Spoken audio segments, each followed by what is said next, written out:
네, 샬롬 반갑습니다. 저는 IM 선교의 클라라 선교사라고 합니다. 반갑습니다. 안녕하십니까. 네. 논산으로 내려오고 나서 삼천리에서 광주까지는 좀 가까워져서 오히려 감사해요. 오는데 편안한 마음으로 기쁜 마음으로 올 수 있었습니다. 지금 캠프가 한창 며칠 됐죠, 지금? 벌써 15일이나 됐어요? 그대의 기억 속에는 지금 벌써 한 2주가 지난 것 같이 이렇게 있네요.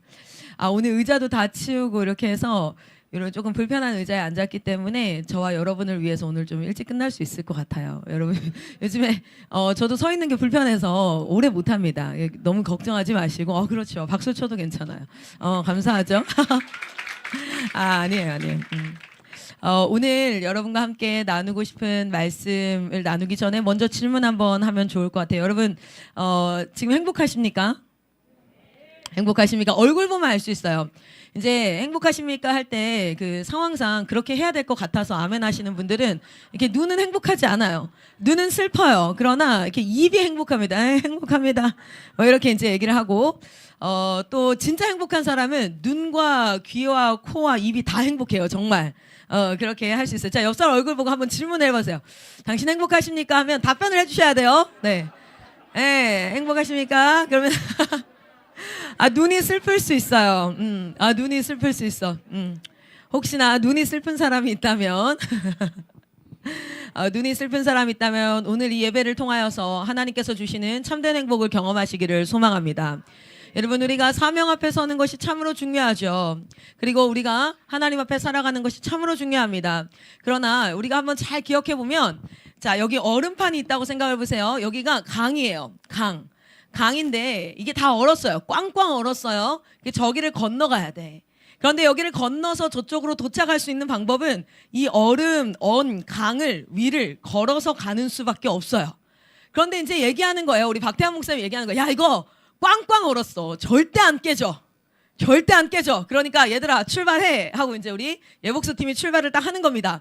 그러면 여러분, 어떤 사람은 이게 진짜 뭐 다 얼었겠지. 목사님이 얼었다 그러면 다 얼었겠지 하고 막 이렇게 신나게 걸어갈 수도 있어요. 그렇죠? 미끄러지지만 않게. 그리고 그 위에 막 슬라이딩을 할 수도 있습니다. 그렇게 해서 하고, 또 어떤 사람은 목사님이 어떻게 알아? 가봤어? 깨지면 어떡할 거야? 내가 걸어가다가 말이야, 깨져서 빠지면 나만 손해지. 목사님이 얼었다고 100번 얘기를 해도 빠지면 내 손해 아니야 하면서 막 슬라이딩은커녕 이제 이러고 가는 거예요. 이렇게 가다가 여기 안 될 것 같은데, 못 갈 것 같은데요. 그럼 뒤에 목사님이 빨리 가, 꽝꽝 얼었어, 뒤에 애들 기다려, 빨리 가. 안 될 것 같은데, 아닌 것 같은데, 막 이러고 갈 수도 있어요. 여러분 잘 보세요.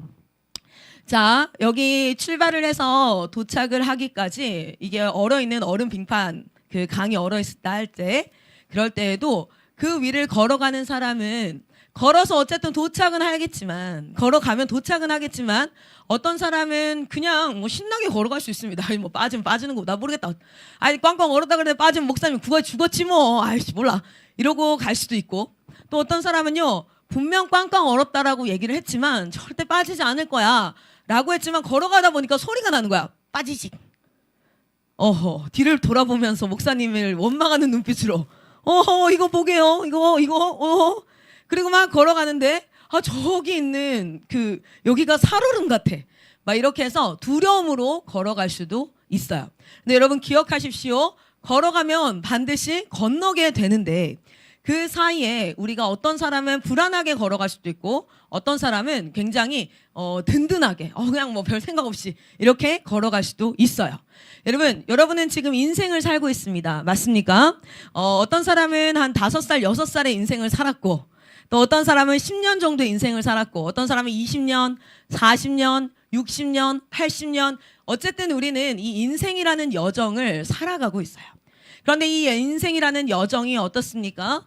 실질적으로 당장 하루 뒤에 어떤 일이 일어날지도 모르겠고, 그리고 내가 언제 끝날지 모르는, 여러분 우리가 6월절에 10가지 재앙 있잖아요. 그거 읽을 때 우리는 7번째, 8번째, 9번째 재앙을 지나면서 어떤 마음이 들기 시작하냐면 끝난다. 끝이 있다. 10번째가 다가온다. 그런데 이스라엘 백성의 입장에서 한번 생각을 해보세요. 10번이라고 하나님이 얘기했을까요? 안 했을까요? 얘기 안 했어요. 10번 재앙이라고 얘기 안 했어요. 야, 딱 10번이니까 10번만 참아. 이렇게 얘기하지 않고 뭐 했습니까?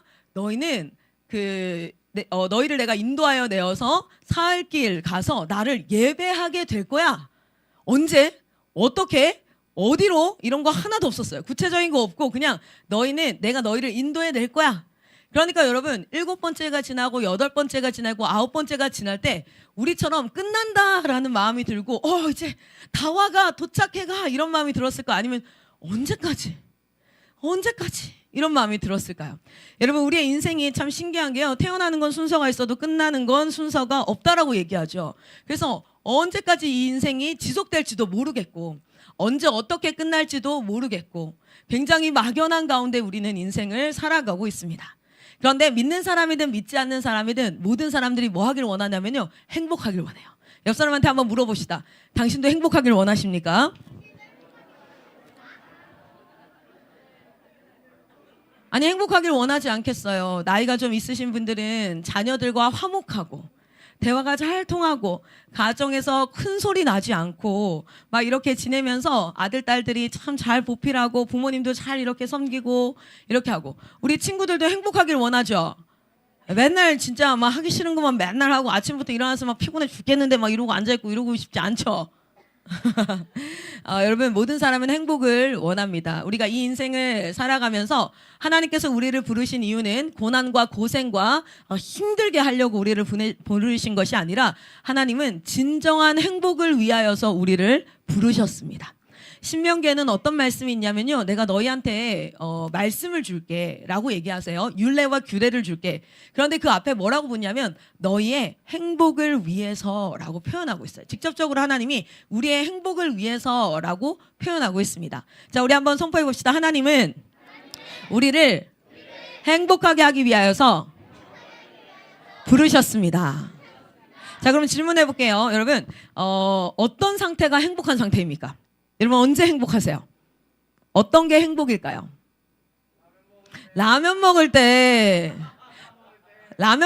좋아요. 라면 먹을 때 계속해서 저 친구는 삼시세끼 라면만 주시면 돼요. 그러면 저 친구는 행복해. 그래서 하나님이 부르셔서 삼시세끼를 라면만 계속 주는 겁니다. 그리고 한 10년이 지나고 나면 고지혈증으로 병원에서 행복하지 않을 것 같은 그런 생각이 물론 들지만 그래도 라면 먹을 때 행복해요. 또 언제 행복해요? 방학할 때. 방학하면 숙제가 있지 않니 근데? 방학 끝날 때가 불행해지는구나. 그렇게 되면 방학할 때 행복하고 방학 끝날 때는 불행해지는 거죠. 또 언제 행복하십니까? TV 볼 때 너무 행복하지만 끌 때는 좀 짜증나지 않아요? 그렇죠? 엄마가 이제 그만 봐 이러면은 갑자기 막 화가 나고 막 이러지 않아요?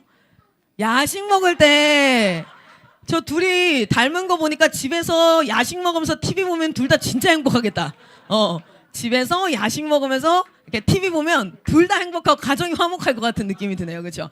그리고 그 TV를 끄고 그리고 야식을 계속 먹으면은 이제 쟤도 고지혈증이 와가지고 저 친구도 이제 힘들어질 것 같긴 한데 자 어쨌든 또 언제 행복해요? 축구할 때 지금은 아까 들어오는데 한 100m 걸었는데 땀이 엄청 나던데 괜찮겠어요? 이거는 송미쌤 들으라고 한 대답이죠. 우리가 원한다. 난 축구를 하고 싶다. 뭐 이렇게 우리 목사님 들으시고 이제 우리의 일정을 바꾸라. 뭐 이렇게. 여러분 실제로 어떤 상태가 행복한 상태입니까? 라고 사람들한테 물어봤을 때 대다수는 문제나 고통이나 어려움이 없는 상태. 그러니까 우리가 언제 불행한지 한번 생각을 해봅시다. 행복함을 느끼지 못할 때 뭐냐면 문제가 생겼을 때 또는 우리가 고통 가운데 있을 때 어려움이 이렇게 찾아왔을 때 내가 어쩔 수 없는 일들이 이렇게 찾아왔을 때 두 번째는 또 언제 행복합니까? 할까요? 라고 생각해 볼 때 여러분 그런 문제들이 찾아왔을 때 그 문제를 해결할 힘이 있으면 행복할까요?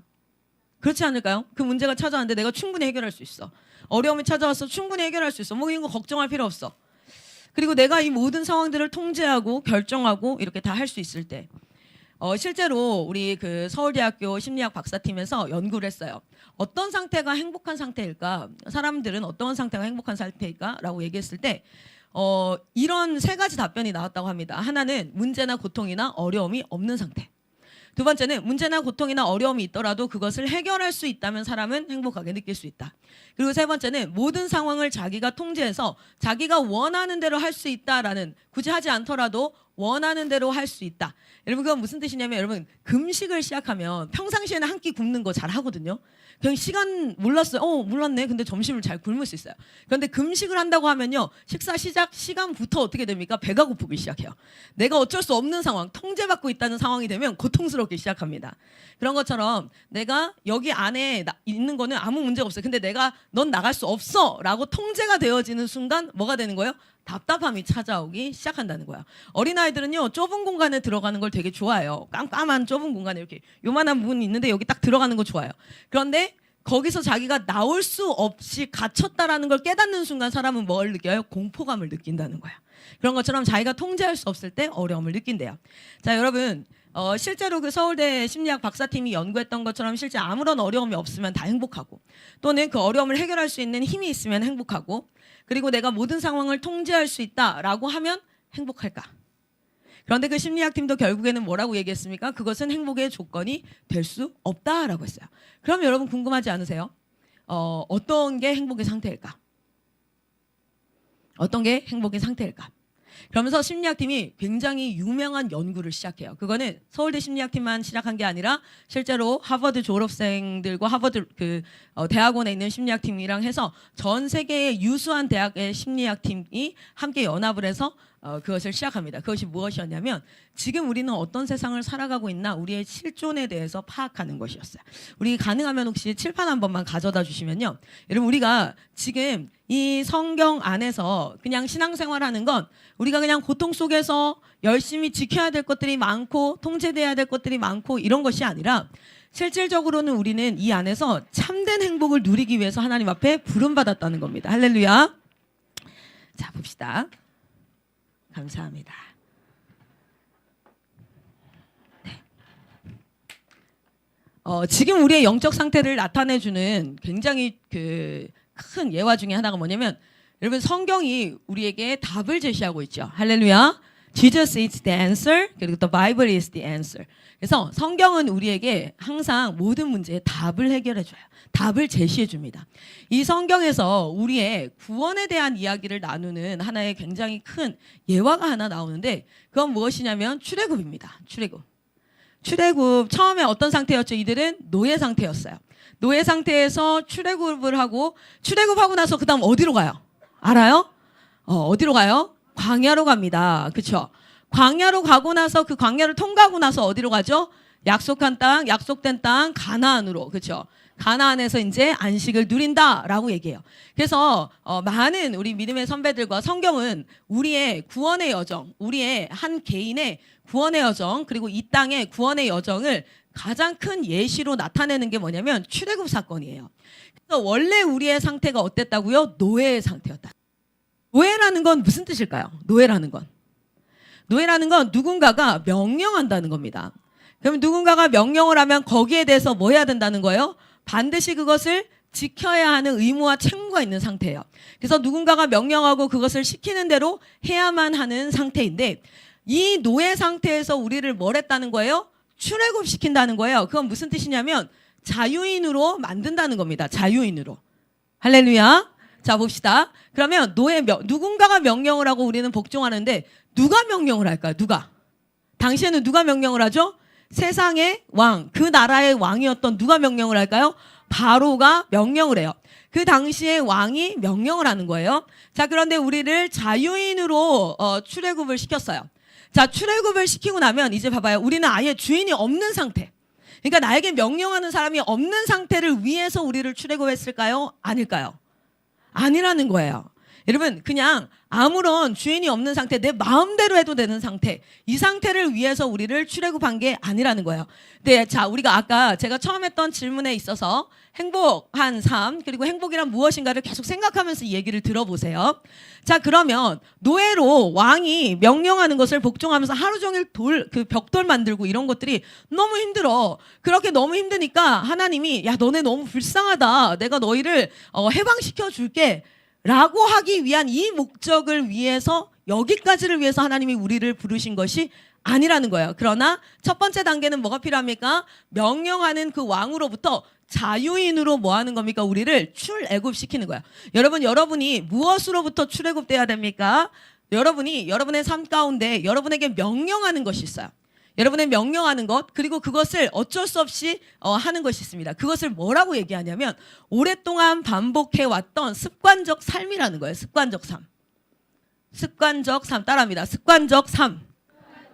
그냥 생각 없이 그냥 다른 사람들, everybody does it, 모든 사람이 했던 그런 행동들을 해가면서 살아오는데 우리는 이것을 뭐라고 부르냐면 문화라고도 부르고 그리고 역사라고도 부르고 많은 사람들이 하는 것이다 라고 부르지만, 왜냐면 한혁이는 고민한 적이 없을 거예요. 초등학교 졸업하고 나서 중학교 가는 것을 고민한 적이 없어요. 뭐냐면 모든 사람이 중학교를 가거든요. 네 이름을 어떻게 하냐고요? 왜냐면 네 맨날 간증 찍으니까요. 간증 영상 보니까 아는 거예요. 간증 영상 찍는 사람 알아요. 네. 누구지? 뭐 필리핀의 서한빈 이런 애들 다 알아요. 얼굴 한 번도 안 봤지만 다 알 수 있어요. 한혁이는 초등학교 졸업하면서 중학교를 가야 돼 말아야 돼 고민할 필요 없어요. 왜냐면 everybody does it. 모든 사람이 다 가요. 그러니까 그냥 가는 거예요. 그렇죠? 그리고 나서 모든 사람이 다 가는데 중학교를 얘가 안 가. 그럼 사람들이 질문하기 시작합니다. 너 왜 안 가? 문제 있어? 이 새끼 이거 나쁜 짓 했구나 너. 뭐 왜 그래? 그러니까 저 유학 가면 그래? 이유가 있지 그래. 모두가 다 하는데 하지 않으면 뭔가 이유가 있어야만 해요. 그게 뭐냐면 습관적 삶이고 문화로 형성되어져 있는 거예요. 자, 그런데 하나님이 주인이 아니라 세상이 주인이었던 그곳에서 습관적으로 살아가는 삶에서 어디로 하냐면 하나님이 우리를 끄집어 내시는 겁니다. 당연히 하는 거예요. 당연히. 그냥 우리 아이들 이제 문화 속에서는 욕하는 거라든지 이런 것들 습관적 삶입니다.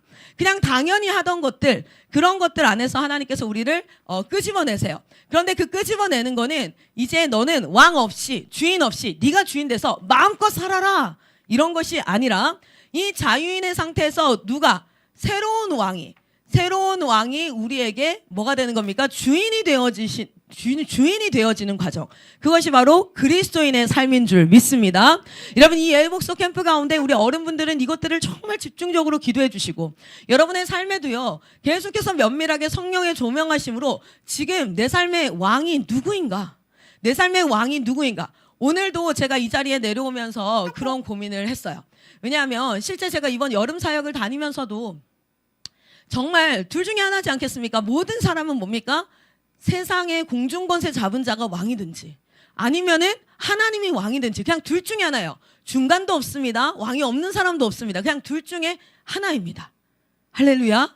그렇다면 이 안에도요 하나님으로부터 온 영으로 우리가 뭐하는 지배받는 사람이 있을 거고 세상으로부터 온 영에 지배받는 사람이 있을 거라는 거예요. 그렇기 때문에 우리는 매 주일마다 무엇을 확인합니까? 주의 말씀 앞에서 나의 왕이 누구인지를 선포하고 그리고 그 왕이 내 안에서 살아 역사하실 수 있도록 나를 통치하실 수 있도록 그것을 방해하는 것들을 제거해야 될 줄 믿습니다. 그리고 그 하나님의 통치하심을 더욱더 깊이 깨달아 알아야겠지요. 자, 그런데 그 자유인인 자를 어디에다가 갖다 넣어요? 광야에다 갖다 넣어요. 이 광야에다 갖다 넣으면서 무엇을 하냐면 실질적으로 이제 MRI 촬영이 시작되는 겁니다. MRI 촬영, CT 촬영. 이게 무슨 말이냐면 자유인으로 나온 이 사람들이 이제 어떤 과정을 겪을 거냐면 새로운 왕이신 예수 그리스도 하나님의 통치를 받는 그 과정으로 회복되어져 갈 거예요. 할렐루야. 왜 그러냐면 여러분 이 광야 가운데 몰아내신 이유가 무엇입니까? 우리 말씀을 한번 찾아보도록 하겠습니다. 말씀을 한번 찾아볼게요. 출애굽기 13장 17절입니다. 출애굽기 13장 17절.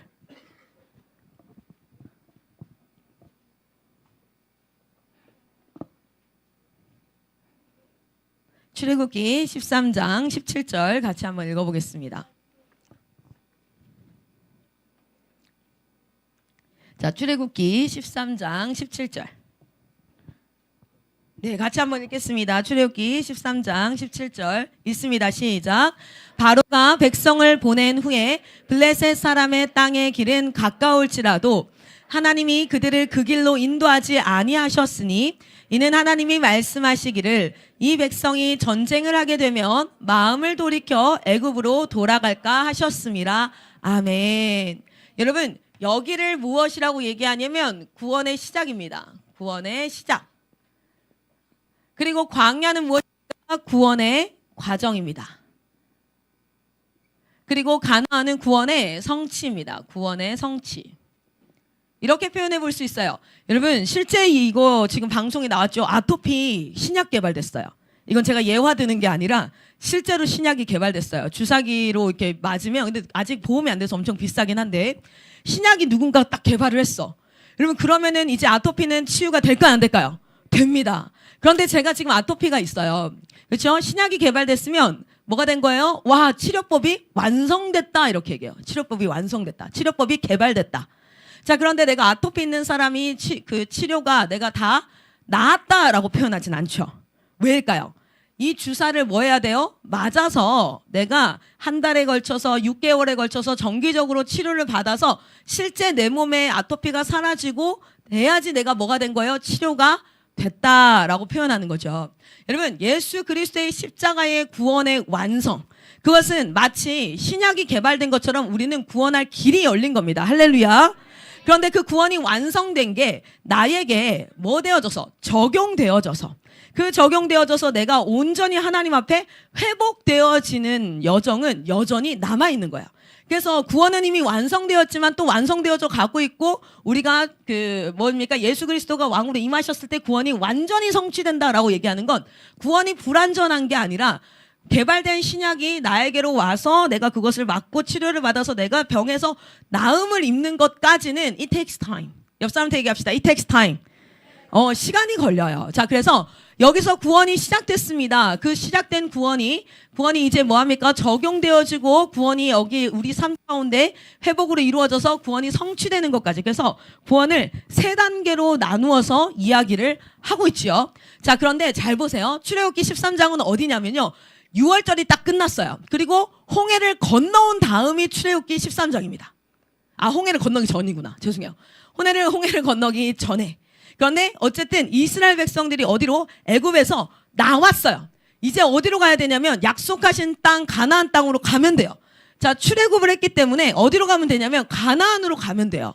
그런데 얘들이 출애굽을 해서 가나안 땅으로 가는 큰 길이 있었어요. 출애굽기 13장 17절에 이렇게 얘기합니다. 블레셋 사람의 땅의 길은 가까울지라도, 여기는 10하루길이면 가는 길이었어요. 실제로 출애굽해서 가나안 땅으로 갈 수 있는 10하루길이면 갈 수 있는 땅.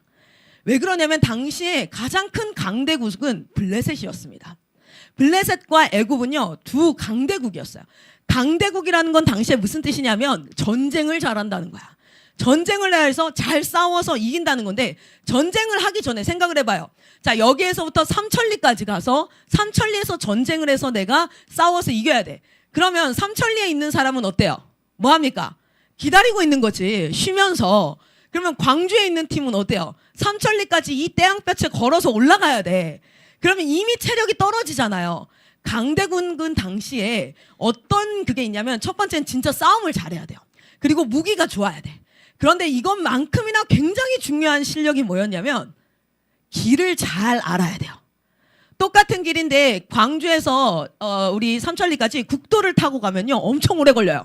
꼬불꼬불 오래 걸려요. 그런데 고속도로 빵 뚫린 데로 가면 어떻게 돼요? 지금 제가 몇 시간 만에 1시간 30분 만에 왔거든요. 고속도로를 오니까. 근데 국도로 오면은요 2시간 40분 걸려요. 실제로 내비를 찍어보면. 자, 보세요. 그럼 2시간 40분 걸어가가지고 힘 다 빠져가지고 전쟁하는 게 더 잘 싸우겠어요? 아니면은 짧은 길로 가가지고 빡 치고 빠지는 게 잘 싸우겠어요? 그렇죠. 짧은 길로. 강대국이란 뜻은요, 두 가지를 가지고 있다는 뜻이었어요. 하나는 뭐였을까요? 잘 싸워. 힘이 좋아. 무기가 좋아. 잘 싸워. 그런데 그것만큼이나 중요한 게 뭐냐면 길을 잘 알아. 그래서 넓은 길, 산길로 안 가고 꼭대기로 안 가고 빠르고 쉽게 갈 수 있는 길을 잘 아는 정찰팀이 있는 곳이 강대국이었어요. 당시 블레셋은 강대국이었단 말이에요. 그래서 여기서 나오는 말씀이 무슨 말이냐면 바로가 백성을 내보냈어요. 자, 내보낸 후에 하나님이 이 길을 몰랐던 게 아니야. 블레셋 사람의 땅의 길은 가깝다는 것조차도 다 알고 있었어요. 그런데 하나님이 의도적으로 어떻게 했다고요? 그들을 그 길로 인도하지 아니하셨대요. 그리고 나서 이는 하나님이 뭐라고 말씀하셨냐면 얘들이 여기로 바로 들어가면 싸우려고 여기로 딱 통과하면 얘네는 다시 여기로 돌아갈 수밖에 없어. 그래서 여러분, 구원의 길은요, 절대 가까운 길, 쉬운 길, 편한 길로 여러분을 인도하지 않습니다. 그것은 하나님께서 여러분을 고난을 주기 위함이 아니에요. 여러분을 고통스럽게 하기 위함이 아니에요. 그것이 아니라 하나님의 의도가 있습니다. 그 의도를 우리가 한번 알아보도록 할게요. 어디 말씀을 보냐면, 여러분, 하나님의 의도를 할 때 그분의 마음을 살필 수 있죠. 신명기 말씀 가봅시다. 신명기 8장.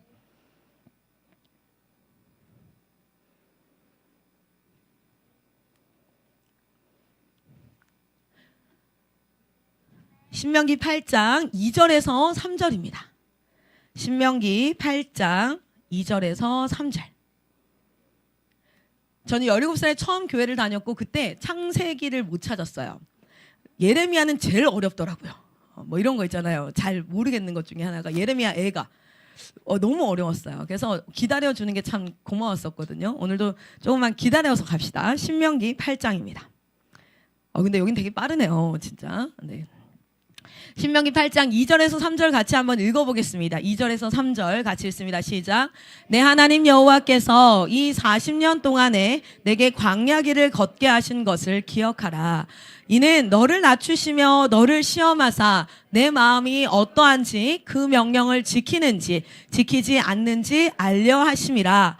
너를 낮추시며 너를 줄이게 하시며 또 너도 알지 못하며 내 조상들도 알지 못하던 만나를 내게 먹이신 것은 사람이 떡으로만 사는 것이 아니요 여호와의 입에서 나오는 모든 말씀으로 사는 줄을 내게 알게 하려 하심이니라. 아멘. 신명기 말씀은 언제 쓰여진 거냐면 광야 40년 다 돌고 나서, 그리고 나서 모세가 다 돌고 돌아왔더니 믿음의 1세대들은 다 어떻게 됐어요? 다 광야에서 죽었어요. 이제 2세대들밖에 없어. 그 2세대들에게 다시 한번 하나님의 말씀을 가르치는 부분이에요. 그러니까 40년이 끝나고 나서 그 2세대들에게 뭐라고 얘기하십니까? 너희 하나님께서 의도적으로 40년간 광야의 길을 걷게 하셨다는 것을 잊지 말아라, 기억해라 라고 얘기해요. 그런데 거기에는 목적이 두 가지가 있었다는 거예요. 첫 번째는 뭐였습니까? 네 마음이 어떠한지, 명령을 지키는지 지키지 않는지를 알게 하려 하심이라. 알게 하려 하심이라. 그러니까 우리의 마음 상태를 어떻게 하기 위해서 알게 하려 하심이라. 그런데 하나님이 몰라서 우리에게 알게 하심이 아니라 우리 자신이 우리를 알아야 된다는 거예요. 여러분, 이들은요 홍해를 건너올 때 어땠습니까? 미리암의 노래, 모세의 노래, 그러면서 이스라엘 백성들이 엄청나게 하나님을 찬양합니다. 그런데 홍해 딱 끝나고 나서 바로 그 다음이 뭐예요? 마라의 쓴물이에요. 마라의 쓴물. 쓴물 나왔을 때 그들이 뭐 했습니까? 바로 원망했어요. 그 전에도요, 모세가 나와서, 뭐 합니까? 모세를 통해서 이스라엘 장로들에게 출애굽하기 전에 너희를 하나님이 구원할 거야 라고 했을 때 그 하나님을 믿습니다 라고 표현하면서 모든 장로들이 그 말에 동의하고 다 기뻐했어요.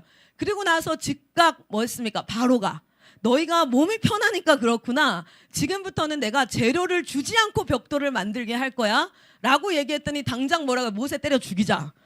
이렇게 사람이 말이 쑥쑥 바뀌어요.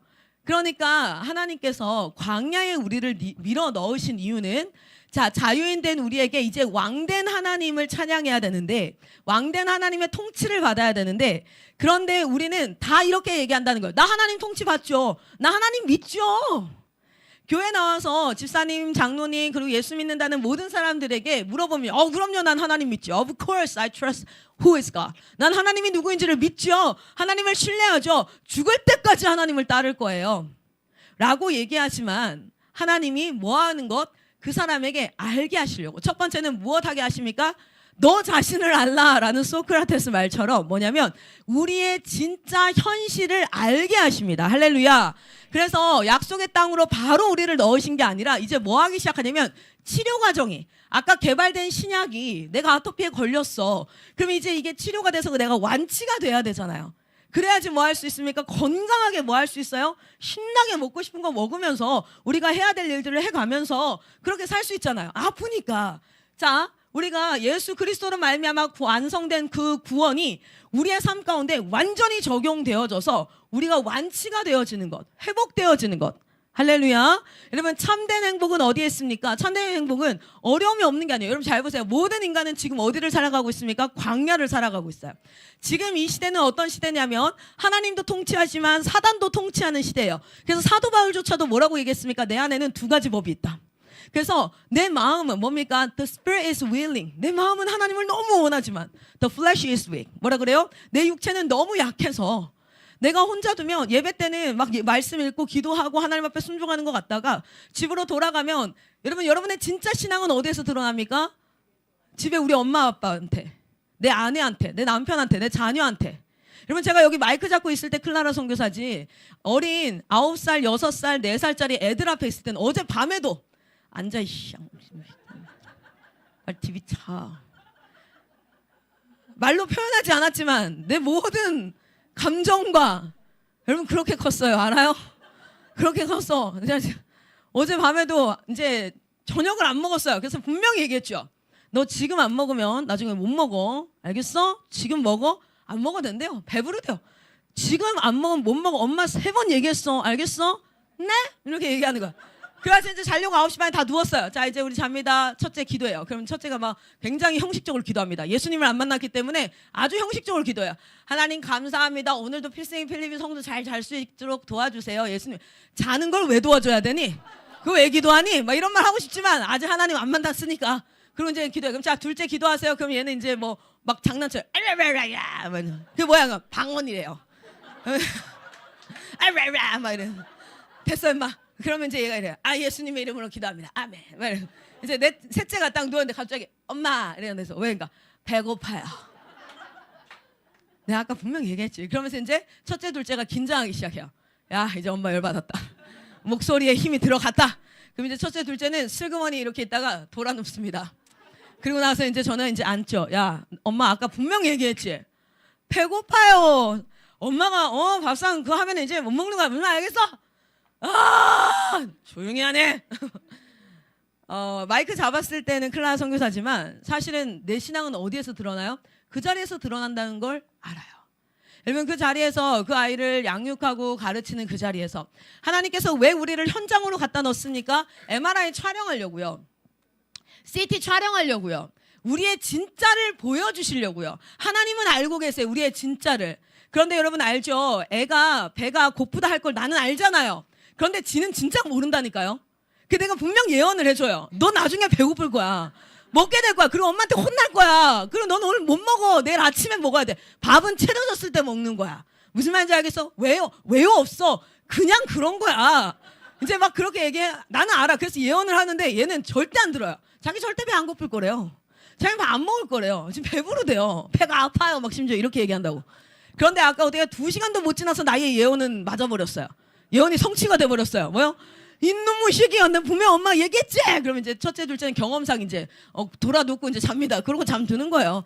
결국에는 어떻습니까? 어쩔 수 없이 이 아이를 데리고 가서 먹일까 안 먹일까요? 어제 안 먹였어요. 안 먹이고 자라 그랬어요. 그러니까 막 울다가 이제 지쳐 잠들었어요. 아침에 일어나면서 얘기해. 배고파요. 그래서 아침에 그럼 배고프지. 먹어. 밥 먹자. 그렇게 해서 아침에 밥 먹이고 새벽 6시에 일어났어요. 저 출발하려고 나오니까 얼마나 배가 고팠던지 자다가 일어나면서 배고파요. 그럼 너 주려고 미역국 끓여놨어. 일로 와 밥 먹어. 밥 먹고 얘는 이제 배부르니까 어때요? 다시 자요. 그러나서 이제 저는 왔어요. 여러분 그 현장은 뭐냐면 지는 몰라요. 자기는 믿음이 있는 줄 알아요. 자기는 괜찮은 사람인 줄 알아요. 설령 내가 믿음이 없다라고 해도 그 수준이 어느 정도인지 모릅니다. 그 수준이 얼마나 처참하고 내가 얼마나 참 별 볼 일 없는지를 몰라요. 그런데 하나님께서 그거 촬영하시려고 우리를 광야로 갖다 넣습니다. 우리를 낮추시기도 하고 하나님이 실제로 권위가 없어서 낮추는 게 아니라 먹을 것이 없어서 못 먹게 하는 게 아니라 마실 것이 없어서 못 마시게 하는 것이 아니라 그 상황 가운데 우리가 들어갔을 때 우리의 주인이 누구인지를 네 눈으로 확인하라는 거예요. 네 눈으로 인정하라는 거예요. 그렇게 MRI, CT 촬영을 하는 이유가 무엇입니까? 치료하시려고.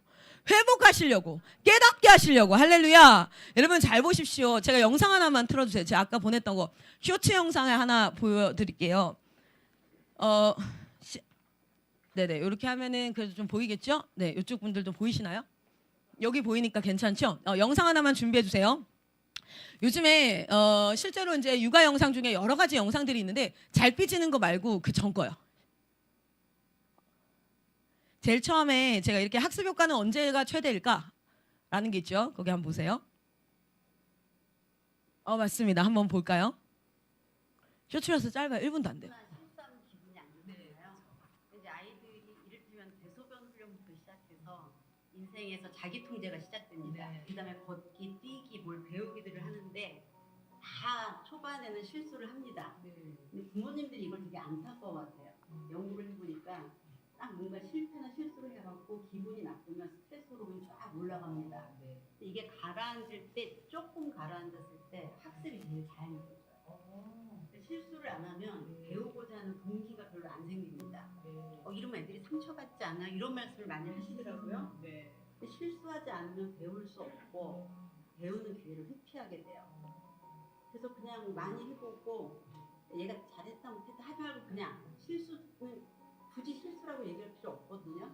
그래서 그냥 실수하면은 매니까 당연하지라든지 그냥 재미로 하면 되지 이렇게 생각을 하시면 제가 이 영상을 실제로 뭐 이분이 크리스찬이고 뭐 우리가 뭐 말씀을 배울 이게 아니라 실제 하나님이 우리를 창조하셨죠. 이 창조하신 몸을 연구하는 사람들이 뭐예요? 과학자들이고 또 의사들이고 그래요. 그리고 치료를 하죠.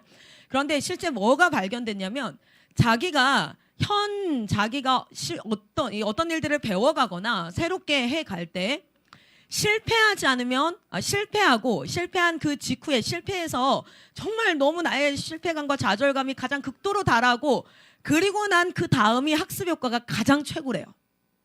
그래야지만 배우고자 하는 첫 번째는 동기가 있대. 내가 이게 안 되는구나라는 걸 깨닫는다는 거예요. 그리고 나서 이걸 되게 하려면 어떻게 해야 되지 하면서 이제 실수를 뭐 하기 시작합니까? 반면교사를 삼기 시작한다는 겁니다.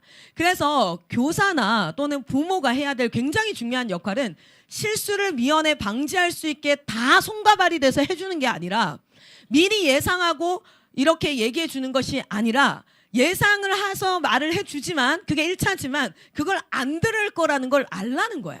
여러분 하나님도 다 언약으로 미리 말씀하셨어요. 언약으로 미리 말씀하셨지만 이스라엘 백성들 들어요 안 들어요? 정말 안 들어 처먹어요. 이거는 안 들어 처먹는다 표현할 수 있을 만큼 안 들어요.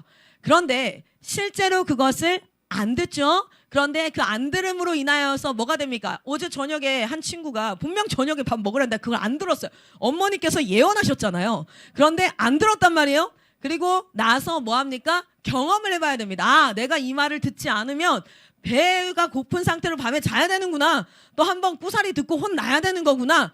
그리고 나면 그게 몇 차례 반복되고 나서 그다음 아침을 먹어보고 이러면 뭐가 되냐면 학습이 되는데 굉장히 가장 집중되어져서 학습이 진행이 된다는 거예요. 여러분 이거를 우리 몸을 연구하는 심리학자 저분은 정신의학과 교수예요. 굉장히 유명한 정신의학과 교수고 실제 지금 이 시대에 건강한 육아법이라고 해서 많이 이제 하고 있는데 크리스찬티를 기반으로 하는 육아법들이 굉장히 많은 분 중에 한 분이에요. 자 그런데 하나님께서 우리에게 뭐 하셨습니까? 일부러 빠른 길을 가게 하지 않으셨어요. 그 길을 몰라서가 아니셨습니다. 심지어 하나님이 바벨론의 그 길을 알고 계셨음에도 불구하고 그렇게 하지 않으면 너희를 낮추시고 너희를 고난 가운데 뒀을 때 네가 진짜 하나님 말씀을 지키냐 안 지키냐 또는 네가 하나님을 찾는지 아니면 세상으로 돌아가고자 하는지 아니면 네가 세상 방법 다 찾다가 결국 마지막 하나님을 찾는지 아니면 가장 먼저 하나님이 주인 되는지 이것들을 뭐하게 하려 하심이라 알게 하려 하심이라. 그리고 그 알게 한 자들에게 뭐 하십니까? 규례와 규범을 가르쳐서 하나님이 가르치기 시작하세요. 가르침. 하나님의 가르침이 시작됩니다. 그리고 그 하나님의 가르침이 삶 가운데 뭐 되어질 수 있도록 적용되어질 수 있도록 이것이 바로 무엇이냐면 하나님의 치료 과정인 거예요. 하나님의 회복 과정인 거예요. 여러분 이것이 10대 때부터 일어나기를 소망합니다. 여러분 실수 없이 실패 없이 나는 항상 순종했고 나는 죄 지은 거 없습니다. 나는 시키는 대로 다 했습니다. 그것이 아니라 여러분의 실체가 성령 앞에 조명되어지기를 소망합니다. 우리 모두는 죄인이에요. 서로를 부끄러워할 것도 없어요. 왜냐하면 다 똑같은 상황이니까. 도토리 키재기밖에 되지 더 안 될 거예요. 도토리 키재기입니다. 그러나 하나라도 더 하나님 앞에 열어서 우리 주님이 나를 조명하시고 내가 그것을 깨달아 가기를 소망합니다. 할렐루야. 왜냐하면 광야는요. 원래 어떤 곳이에요? 광야가 뭡니까? 사막이란 뜻이에요. 성경의 용어야 광야지. 이거 사막이에요. 여러분 사막의 특징이 뭡니까? 첫 번째 뭐예요? 먹을 게 없어요. 먹을 게. 원래 먹을 게 없는 곳이고 두 번째 뭐예요? 마실 물 없는 곳이에요. 거기는 빼짝 말라가지고 엄청 드라이된 상태야. 이런 곳을 하나님께서 일부러 인도하시고 하셨다는 거예요. 여러분 지금요 우리의 구원의 여정도 하나님 믿고 나면 그냥 모든 것이 everything is 뭐 perfect 완벽해. 와 진짜 너무 멋있다. 능력 있고 실력 있고 하나님 앞에 하나님을 순종하고 말씀 따라가고 이게 아니라 우리는 어디에 있어요? 광야 가운데 있습니다. 광야 가운데 무엇입니까? 먹을 게 없고 마실 게 없고 고달픈 상황 가운데 이제 들어가게 된다는 거죠. 그러나 그 상황 가운데서 하나님이 목적하신 바는 무엇이냐면 예수가 왕 되는 것입니다. 이 목적을 잃어버리지 않기를 소망합니다. 우리의 삶 가운데 예수가 왕 되는 것이 목적이에요. 그러니까 우리가 누구의 명령을 듣는 것입니까? 하나님의 말씀의 명령을 듣는 것입니다. 자, 그럼 가봅시다. 하나님께서 우리를 일상의 삶 가운데 어려움을 주세요. 문제를 주세요. 고통을 주세요. 그것을 통해서 무엇을 알게 하시려고요? 내 믿음이 어디 있는지를 알게 하시려고. 그리고 그 믿음이 어디 있는지 알았다면 우리가 해야 될 어떤 어려움, 어떤 문제들, 어떤 고난, 재정의 문제, 질병의 문제, 어떤 문제든지 간에 우리는 어디로 가야 될까요? Before God, 하나님 앞으로 가야 됩니다. 모든 문제의 해답은 그래서 이렇게 얘기하는 거예요. Jesus is the answer라고 얘기하는 건 우리가 모든 문제를 가지고 하나님 앞으로 나아가야 될 줄 믿습니다. 우리를 코너로 갖다 몰아넣고 이렇게 했을 때 그 상황들 가운데 오늘도 여러분 하나님이 왕 되시는 게임인 거예요. 이거는 하나님이 왕 되시는 필드라는 것을 잊지 않으시기를 소망합니다. 자, 그러면 누가 행복할까요? 다시 한번 첫 질문이었어요. 누가 행복할까? 저는요 사역을 열심히 하다가요 어느 순간 행복하지 않았어요. IM 사역을 열심히 하는 가운데 행복하지 않았어요. 첫 번째는 몸이 너무 피곤했어요. 진짜 너무 피곤해서요 그냥 앉아있으면 졸아요. 우리 선교사님들이 있는데 앉아있으면 책상에서 병든 닭처럼 조는 거예요. 그걸 보는데 순간 씁쓸했어요. 아니 이렇게까지 힘들어야 되나? 그리고 보니까 내가 남편이랑 언제 대화해봤지라는 것도 이렇게 오래된 것처럼 가족 간의 대화도 사라졌어요. 그리고 사역에 아침부터 저녁까지 진짜 바쁘게 사역을 하거든요. 그런데 저녁이 됐는데 일이 끝나지 않아요. 일이 줄어있지 않아요. 너무 갑자기 허무함이 막 찾아오고 막 공허함이 밀려오고 그러면서 어느 순간 이렇게 있는데 병든 닭처럼 졸고 있는 우리 선교사님들을 보면서 저들이랑 나랑 별반 다를 거 없이 다들 피곤해 있는 거예요. 그래서 제가 저도 모르게 그 한 선교사님한테 20대 선교사님한테 물어봤어요. 야, 너 행복하니? 그랬더니 표정이 어떤 거냐면 왜 행복을 나에게 묻지? 라는 표정으로 네? 너무 생뚱맞은 행복을 지금 위해서 달려가는 게 아니라 그냥 열심히 일하는 게 우리가 최선 아닌가? 그냥 사명을 위해서 미친 듯이 지금도 막 우리 선교사님들 매일같이 사역 나가고 운전 막 400km, 500km씩 해가면서 막 달려가거든요. 그래서 그걸 그렇게 하는 거예요. 그래서 그 선교사님 저한테 글쎄면 행복하세요? 이렇게 물어보는데 제가 이렇게 대답했어요. 아니, 피곤하다, 힘들다. 그때 어떻게 했냐면 내가 지금 다시 하나님 앞에 돌아가야 되는구나. 나 지금 다른 데 와 있구나. 여러분 아담한테 물어봐요. Where are you? 이렇게 물어봐요. 너 어디 있니? 진짜 어디 있는지 몰라서가 아니라 하나님이 지금 우리의 심령이 어디 있는지를 묻는 거 아니겠어요? 그래서 그 순간 제가 무엇을 했냐면 하나님 앞으로 나아가야겠다. 그러면서 기도의 자리에서 행복에 대해서 묵상하고 고민하고 생각하기 시작했어요. 보람과 성취는 있어요. 왜냐하면 설교하고 나면 아이들이 변화되어지는 모습들, 그리고 아이들 가르치고 나면 아이들 성적도 오르기도 하고요. 변화된 모습으로 부모님들이 기뻐하시기도 하고요. 막 여러 가지 보람과 성취는 있지만 제 안에 이게 없는 거예요. 그래서 행복이 무엇인지 이런 것들을 막 묵상하고 생각을 하는 가운데 여러분 무엇을 생각하게 되냐면 지금 내가 광야 가운데 있지. 내가 먹을 것도 없고 마실 것도 없고 고단한 가운데 때로는 복음을 전하지만 뭐합니까? 돌 맞기도 하고요. 여러분 예수 그리스도를 전하면 정답을 전하면 사람들이 다 같이 막 불때같이 일어나야 되는데 왜 이렇게 사역의 현장은 고되고 고난이 있고 막 어렵고 그런데 원래 이런 곳이지. 그런데 하나님이 나에게 당신이 능력이 없어서 손이 짧아서 나를 구원하지 못하고 능력이 없어서 나를 행복하게 해주지 못하는 게 아니라 하나님께서 지금 나에게 왕 되시려고 하는데 내가 지금 무엇을 잃어버린 거예요? 하나님이 왕 되심을 잃어버리고 하는 행동에 또 뭐 한 거예요? 습관적인 삶에 다시 젖어든 거예요. 심지어 사역하고 있었다니까요. 말씀 전하고 있었잖아요. 말씀을 전하고 있었고 기도 아침마다 해요. 저희 본부는요. 아침 5시부터 6시 반까지 사역자들은 무조건 말씀 보고 기도하는 시간으로 출석 체크합니다. 추석 체크해서 일주일에 3번 이상 빠지면 저랑 면담해야 돼요. 얼마나 부담스럽겠어요. 그렇죠? 그리고 매일 아침마다 추석표가 카톡창에 다 올라와요. 기도 안 하지 않아요. 말씀 안 보지 않아요. 설교 안 하는 거 아니에요. 사역 안 하는 거 아니에요. 제자 영역 맨날 합니다. 아침, 점심, 저녁으로 다니엘 기도합니다. 그런데 거기에요. 그게 영적인 삶인 줄 알았는데 그것이 하나님 빠지고 습관적인 삶이 되니까 다 지게 되는 거예요. 노예가 되는 거야. 그러니까 내가 똑같이 기도해요. 말씀 봐요. 예배 드려요. 찬양 인도해요. 근데 그게 하나님이 왕대심이 빠지니까 노예가 돼버린 거예요. 그 일의 노예가 돼버린 거예요. 저는 그때 깨달았어요. 아, 중요한 건 내가 어떤 행위를 하는가가 중요한 것이 아니구나. 중요한 것은 하나님이 왕 되시는 게임이구나. 이것이 하나님과 함께 교제하는 것에 중요함이 있는 거구나. 설령 내가 말씀 전하는 일, 기도하는 일, 영적인 일이라고 생각하는 것들을 한다 할지라도 습관적인 삶은 결국에는 노예가 돼서 사단이 어느 순간 나의 왕 되어서 그 일이 또 내 올무가 돼서 하나님이 왕 될 수 없는 것이구나. 이것들을 깨닫게 됐습니다. 여러분 보십시오. 이렇게 가는 과정 가운데 그러면 어떻게 하면 내가 진짜 하나님의 그것을 누릴 수 있을까? 내가 이 광야를 살면서 어떻게 하면 그렇게 할 수 있을까? 그때 주셨던 말씀이 오늘 본문이에요. 지금 서론이었습니다. 오늘 본문이에요. 시편 100편 가겠습니다. 시편 100편입니다.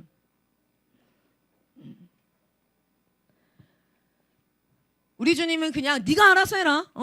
네가 힘내서 살아라. 이렇게 하지 않는다는 거예요.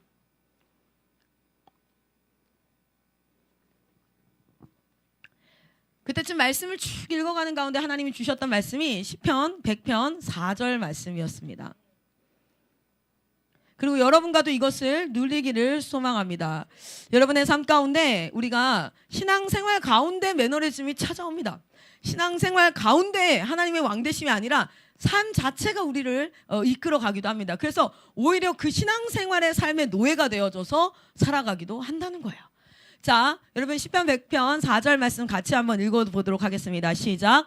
감사함으로 그의 문에 들어가며 찬송함으로 그의 궁정에 들어가서 그에게 감사하며 그의 이름을 송축할지어다. 아멘. 그의 문에 들어가고 그의 궁정이라는 건 뭐예요? 하나님의 집에 들어가라는 거예요. 근데 하나님의 집에 들어가려면 문을 따고 들어가야 되잖아요. 그렇죠? 그의 문에 들어가고 그의 집에 들어가라는 거예요. 여러분 이번 일주일간 하나님의 집에 거하시기를 소망합니다. 여러분 일주일간 하나님의 집에 문을 여는 자들이 되기를 소망합니다. 그래서 그 안에 계시는 하나님을 만나야 되는 거예요. 여러분 우리가 삼성 회장 만나기도 힘들고요. 대통령 만나기도 힘들고요. 그런데 그분들은 만나면 뭐예요? 그들이 가지고 있는 권력과 능력을 가지고 우리가 도움을 받을 수 있죠. 그런데 여러분 하나님 집에 들어가면 누구의 도움을 받습니까? 누구의 권력과 누구의 힘과 누구의 능력을 우리가 도움을 입습니까? 하나님의 능력을 도움 입고 힘 있고 나아가는 거야. 할렐루야. 여러분 광야에서요 MRI CT 찍어요. MRI CT 찍으면요 진짜 처참하게 우리는 아무것도 못해요. 갑자기 암에 걸렸어요. 우리가 해결할 수 있나요 없나요? 없습니다. 당장 우리 그 대학병원 찾아가겠죠. 마음이 절망이 되죠. 대학병원 찾아갔는데 이게 뭐 고칠 수 있다 없다를 떠나서 이제 막 2년, 3년의 5년의 장기간의 고통의 시간들이 시작되기도 하고요. 여러분 부모님들 입장에서는 애가 문제가 일어나기 시작했어요. 뭐 ADHD가 걸려요. 뭐가 있어요. 그러면 진짜 막 삶이 지옥이 되기도 하고요. 우리 아이들 관계 속에서요. 그냥 이유 없이 어떤 애가 날 싫어해. 왕따 당하고 아니면은 내가 공부 때문에 나는 성취감이 난 진짜 공부도 못하고 못생겼고 어쩌고 저쩌고 이런 마음이 들기 시작하면 문제가 막 찾아온 거예요. 그때 이제 MRI가 찍히는 겁니다. 뭐예요? 하나님이 주인이 아니라 내가 이걸 어떻게든 해결해 보려고. 잘 보세요. 제가 한 손이 있어요. 이게 제가 이거 못 들어. 그러면은 처음에는 어떻게 시도해요? 한 손으로 시도했다가 안 들리네? 사실 들려요. 가볍네? 이거 하면 안 되는데. 근데 못 들려. 그럼 손이 하나 더 있으니까 어때요? 나요. 그리고 나서 두 손으로 들어보려고 합니다. 근데 이제 이게 안 들려. 그러면 이거 내가 들 수 있어 없어? 없어. 좌절. 포기. 못하네. 그러면 이제 뭐예요? 내가 못하는 일을 만나면 어려운 일을 만나면 불행해요. 힘들어요. 자 그런데 하나님이 광야에 갖다 집어넣었다는 건 내가 할 수 없는 일들만 만나게 하시는 거야. 내가 할 수 없는 일들만. 광야에서 물을 어떻게 구하냐고. 먹을 걸 어떻게 구하냐고. 내가 할 수 없는 일들만 만나게 하시는 이유가 뭐냐면 너 손이 하나 있었는데 들어보니 안 됐지. 그래서 너 손이 2개였지. 근데 그걸로도 안 됐지. 그럼 이제 지금까지는 그러고 살았어요. 그런데 그 광야사에 뭘 알려주시려고? 너는 여기를 불러서 쓸 수 있는 자야. 이걸 알게 하시려고. 제 두 손으로 안 되는데 목사님 좀 도와주세요 이러면 어때요? 목사님이 오셔서 도와서 들어주신다는 거. 여러분 뭘 가르치시려고 하셨던 걸까요? 뭘 가르치시려고? 물을 내는 방법? 또는 먹을 걸 뭐 어떻게 하는 방법? 광야에서 해결되었던 모든 문제는 다 뭐였습니까? 모세가 할 수 없는 일, 이스라엘 백성이 할 수 없는 일이었어요. 그런데 그걸 누가 하셨어요? 하나님이 하셨어요. 할렐루야. 하나님이 뭘 가르치시려고 했냐면 지금까지는 너는 육체로 살아왔어. 네가 할 수 있는 일은 네가 다 해왔지. 네가 못하는 일은 사람들한테 물어보면서 해왔지. 물어봐서도 안 되고 너도 못하는 일은 뭐 해왔지? 좌절하고 낙망하고 포기하면서 살아왔지. 그런데 그거 아니? 다 사람들이 그렇게 살아. 그러니까 어려운 일은 재수 없으면 걸리는 거고 안 그러면 피해가면은 감사한 거고 좋은 일이야. 그러고 인생을 살았어. 그런데 알아? 나는 너에게 뭘 가르칠 거냐면 너는 육도 있지만 뭐도 있어? 하나님과 교통할 수 있는 영적 기능이 있다는 것을 알게 할 거야. 할렐루야. 여러분 내가 해봤는데 안 돼. 다른 사람 도움 받아봤는데 안 돼. 그럼 뭐 해야 될 차례예요? 기도할 차례예요. 그러면 기도할 차례예요. 하나님이 일하실 차례예요. 그런데 믿음 있는 사람은 어려움 가운데 뭐 합니까? 자기 힘으로 해봅니다. 무조건 다 하나님한테 하는 거야. 자기 힘으로 해봐요. 다른 사람들과 연합을 합니다. 같이 해야 돼요. 여러분 무조건 하나님이 다 하시기를. 우리 집에 물이 갑자기 비가 많이 쏟아져가지고 물이 침범해서 들어왔어. 그러면 갑자기 뭐 합니까? 무릎 꿇고 앉아가지고 주여 이 물을 다 말려주시옵소서. 할렐루야. 주여 비가 그치게 하여 주시옵소서. 주여 이제 물이 범람하여서 어깨까지 올라왔습니다. 저를 구하여 주시옵소서. 아 미친 거 아니야. 정신 나간 거 아니야. 그렇게 안 해요. 뭐 합니까? 모든 일들은 처음에는 내가 합니다. 내가 해야 돼요. 해야 돼요. 할 일들을. 그런데 내가 할 수 없는 것들은 주변에 도움을 구해야 돼요. 그래서 같이 합니다. 그런데 같이 하는 것까지도 안 되면 이제 그때부터는 사람들은 육체가 끝이기 때문에 망했다. 뭐요? 내가 인맥이 없고 돈이 없고 도움받을 게 없으면 끝났다. 그러고 뭐 합니까? 좌절하고 낙망하고 포기하고 내가 도저히 그 책임 못 지면 막 자살하기도 하고 난리가 나요. 자, 그런데 하나님이 뭘 가르치시려고? 야, 너는 육체도 있지만 하나님과 함께하는 영적인 사람이라는 걸 알게 하시기 위하여서. 그래서 믿음 있는 사람은요, 물 열심히 치워요. 근데 폭우가 계속 와. 그래서 막 국가 정부의 도움도 받습니다. 군인들도 와서 도와줘요. 그런데 이게 안 돼요. 와, 그럼 어떻게 됩니까? 기도하는 겁니다. 기도가 아직 남아있어요. 아직 하나님이 하실 일이 남아있어요. 할렐루야. 여러분, 우리가 하나님께서 뭘 가르치냐면 내가 있다. 내가 너를 돕고 인도하고 넌 나의 도움을 구하고 그 도움 안에서 살아가야 되는 피조물이다. 네가 왕이 아니다. 내가 왕이다. 라는 것을 가르치신다는 거야. 할렐루야. 자, 그런데 그렇게 하나님 앞에 나아가려면 어떻게 나아가야 되냐면 시편 100편 4절을 저에게 주시면서 이렇게 얘기하는 거예요. 내 집으로 들어오라 이러시는 거예요. 기도하는데 내 집으로 들어오라. 여러분 사역하면서 지쳐서 습관적인 그 사역 가운데 지쳐가지고 여러분 운전하면요 너무 힘들어요 진짜. 근데 오늘요 제가 이것을 경험하고 작년에 이것을 경험하고 이 원리를 주변 사람들한테 계속 나누고 있어요. 하나님이 공짜로 주셨기 때문에 제가 그러고 돌아보니까 신앙생활하는 사람들 중에 신앙생활 자체가 습관적인 삶이 되어가지고 매너리즘 되어가지고 즐거움과 행복이 없어요. 즐거움과 행복 없이 그냥 하는 겁니다. 그리고 보람과 성취가 있어요. 내가 그래도 주일 예배 빠지지 않고 내가 그래도 헌신하고 내가 그래도 열심히 하는데 근데요 행복한 거는 뭔지 아세요? 행복이라는 건 몸이 달아요. 그래서 내가 하고 싶습니다. 그거를 내가 즐거운 일 행복한 일은 하고 싶어요. 베스킨라빈스 가고 싶죠. 전 지나갈 때마다 가고 싶어요. 아이스크림 너무 좋아해요. 거기는 뭐 가라 마라 할 필요도 없어요. 그냥 가고 싶어요. 근데 전요 예배당 들어오는 게 막 가고 싶지 않았어요. 그때 힘들었어요. 설교를 준비해서 올라오는 그 자리가 천근만근 진짜 막 백리길 같이 어렵고요. 내려갈 때 은혜가 있죠. 그래서 머리로 알아요. 내가 저 자리에 가면 은혜가 있다는 걸 머리로 알아요. 그러나 몸이 막 이렇게 윌링하게 가지가 않더라고요. 그런데 제가 이것을 경험하고 나서 완전 바뀐 거 아세요? 할렐루야.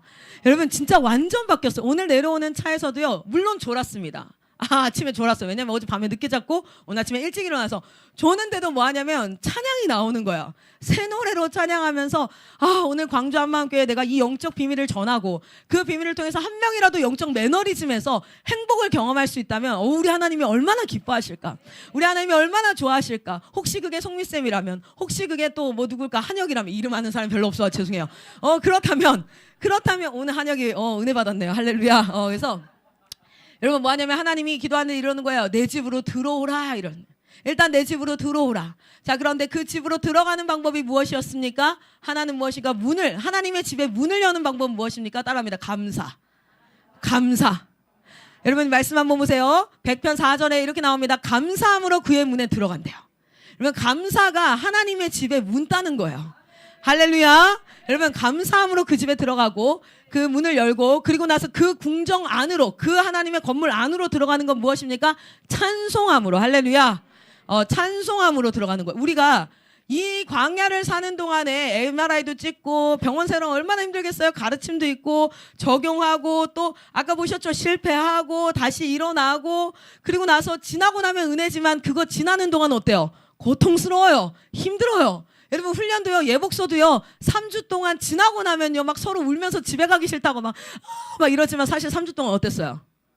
겁내 집에 가고 싶다고 쌩 난리고 막 여차하면 막 택시 잡았다 만다 뭐 이러고 막 난리 나는 거예요. 그러니까 우리도 어떤 일이 지나고 나면 은혜지만 그거 지나가는 동안에는 너무 고통스러운데 사실은 그 동안에도 하나님이 뭐 할 수 있냐면 내 집에 있으라는 거예요. 내 집에. 그런데 그 문을 여는 게 감사이고 그리고 그 안으로 들어가는 게 찬송이다 라고 얘기하는 겁니다. 여러분 이 광야에서 하나님께서 너무너무 알려주고 싶은 게 뭐냐면 여러분의 감사 소리를 듣고 싶은 게 아니라 여러분을 위해서 하나님께서 명령하시는 것이 무엇입니까? 항상 감사하라. 쉬지 말고 감사하라 그랬어요. 항상 감사하래요. 여러분 일도요 쉬어가면서 하라 그래요. 뭐 했어요? 6일 동안 일했으니까 하루는 쉬라 그래요. 그런데 감사는 쉬지 말래요. 감사는 쉬지 말래요. 여러분 감사에는 능력이 있습니다. 찬양에는 능력이 있습니다. 감사는 어떤 능력이 있을까요? 여러분 감사는 어떤 능력이 있을까요? 시편 22편 3절 한번 찾아볼까요? 시편 22편 3절.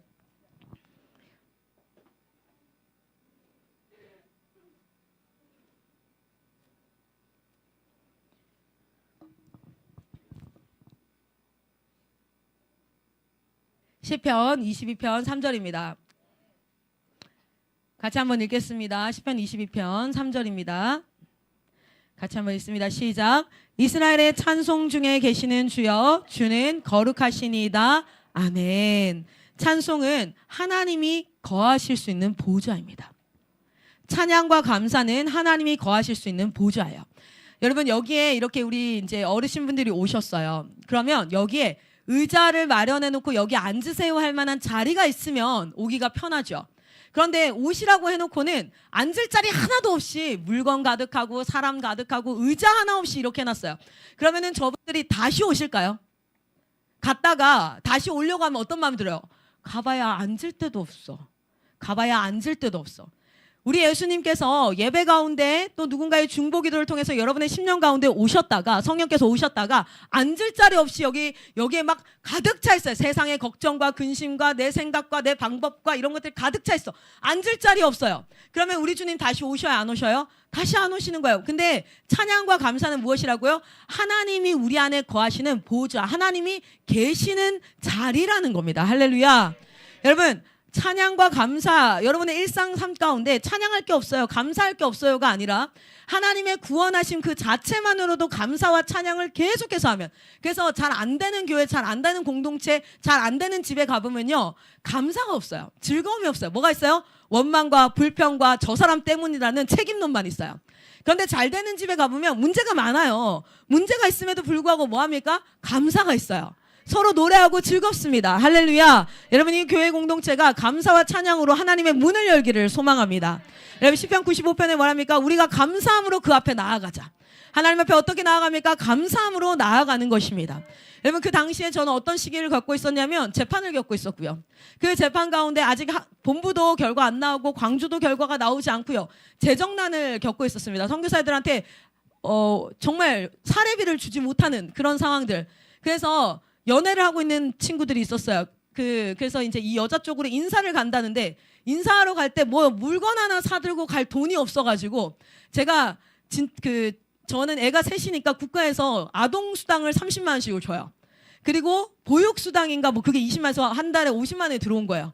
그래서 그거에서 돈을 모아가지고 그 친구한테 그래도 첫 인사드리러 가는데 고기라도 좀 사가 이러면서 돈을 주는데 눈물이 나더라고요.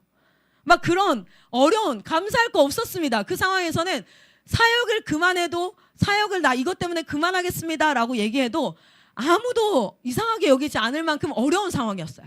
그런데 하나님 앞에 감사를 올려드리기 시작하니까 주변의 영적 분위기가 달라지기 시작했어요.